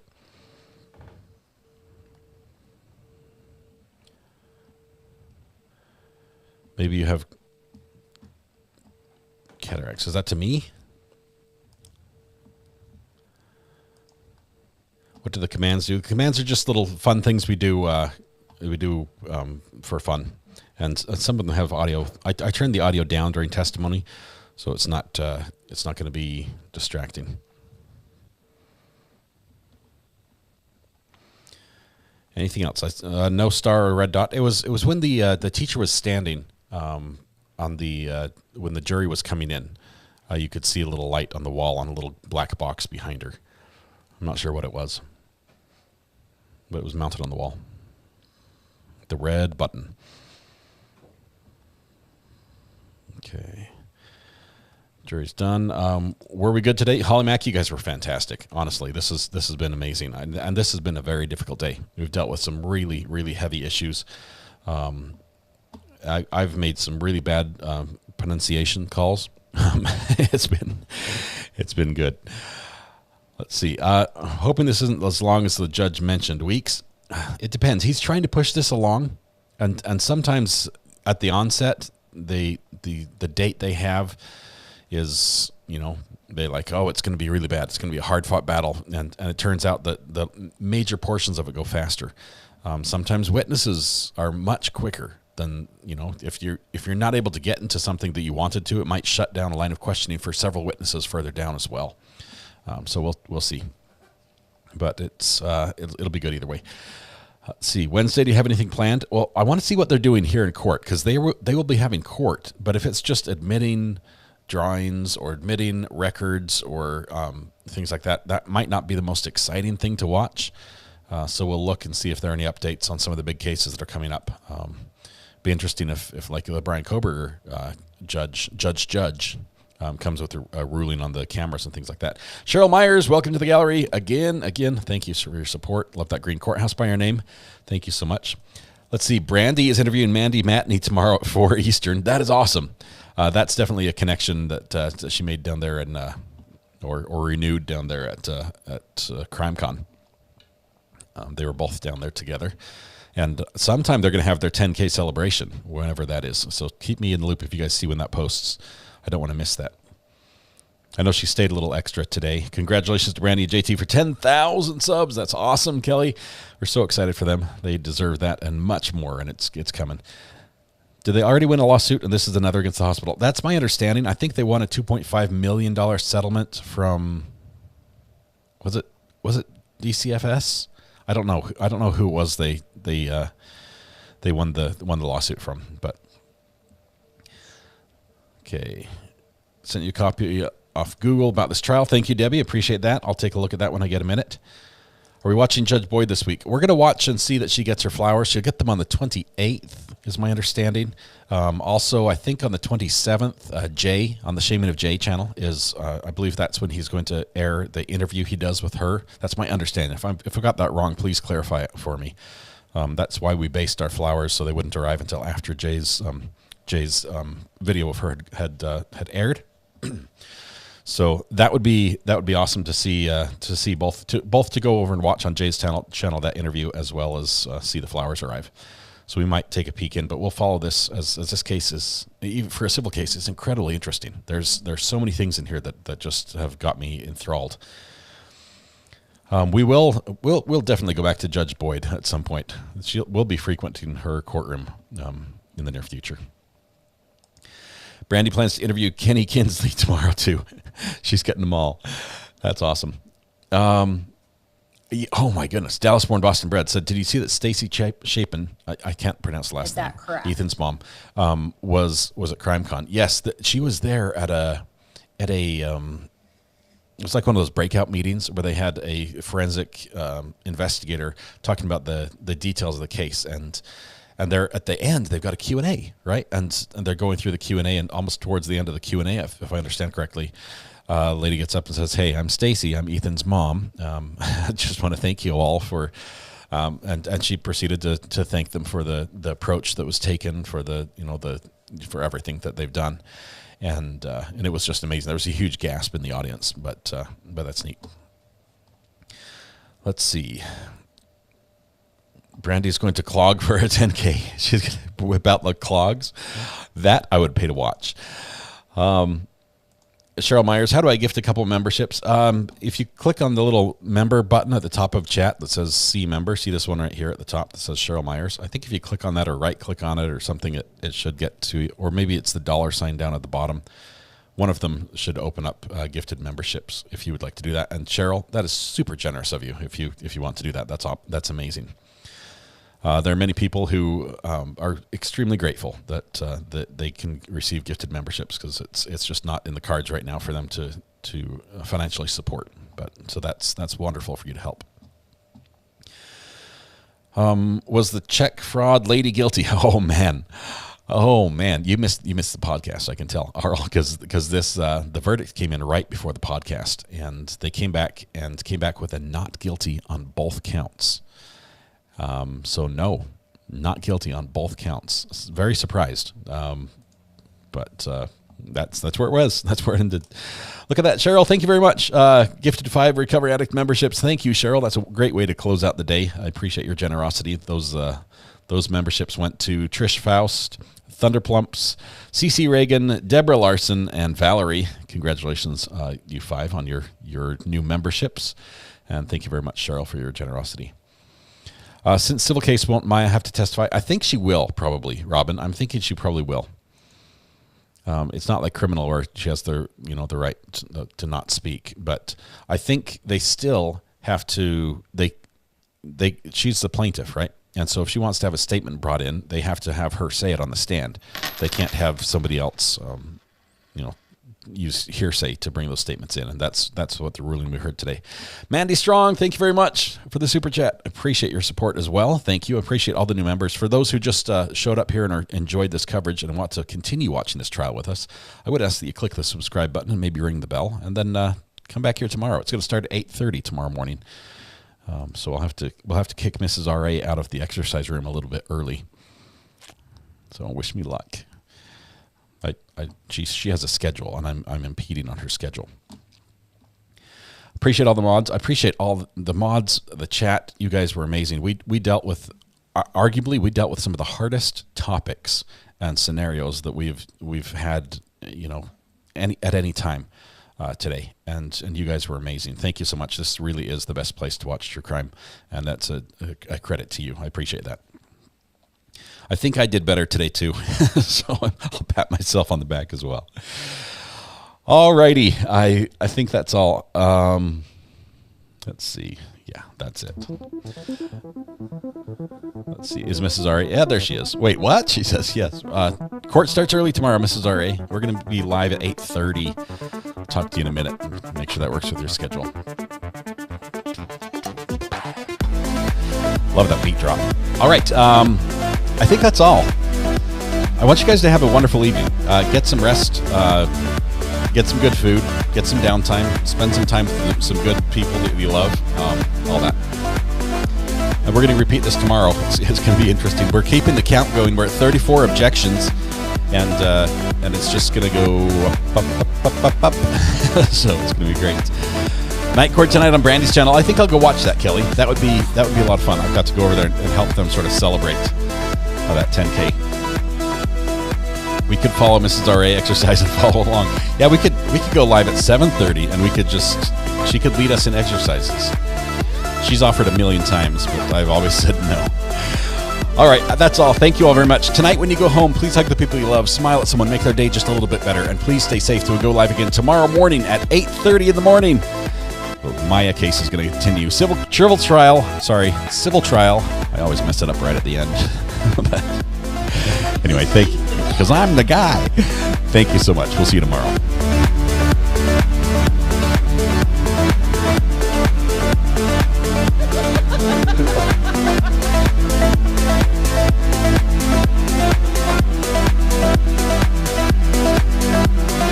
Scratch all that. Oh, that was terrible. I apologize.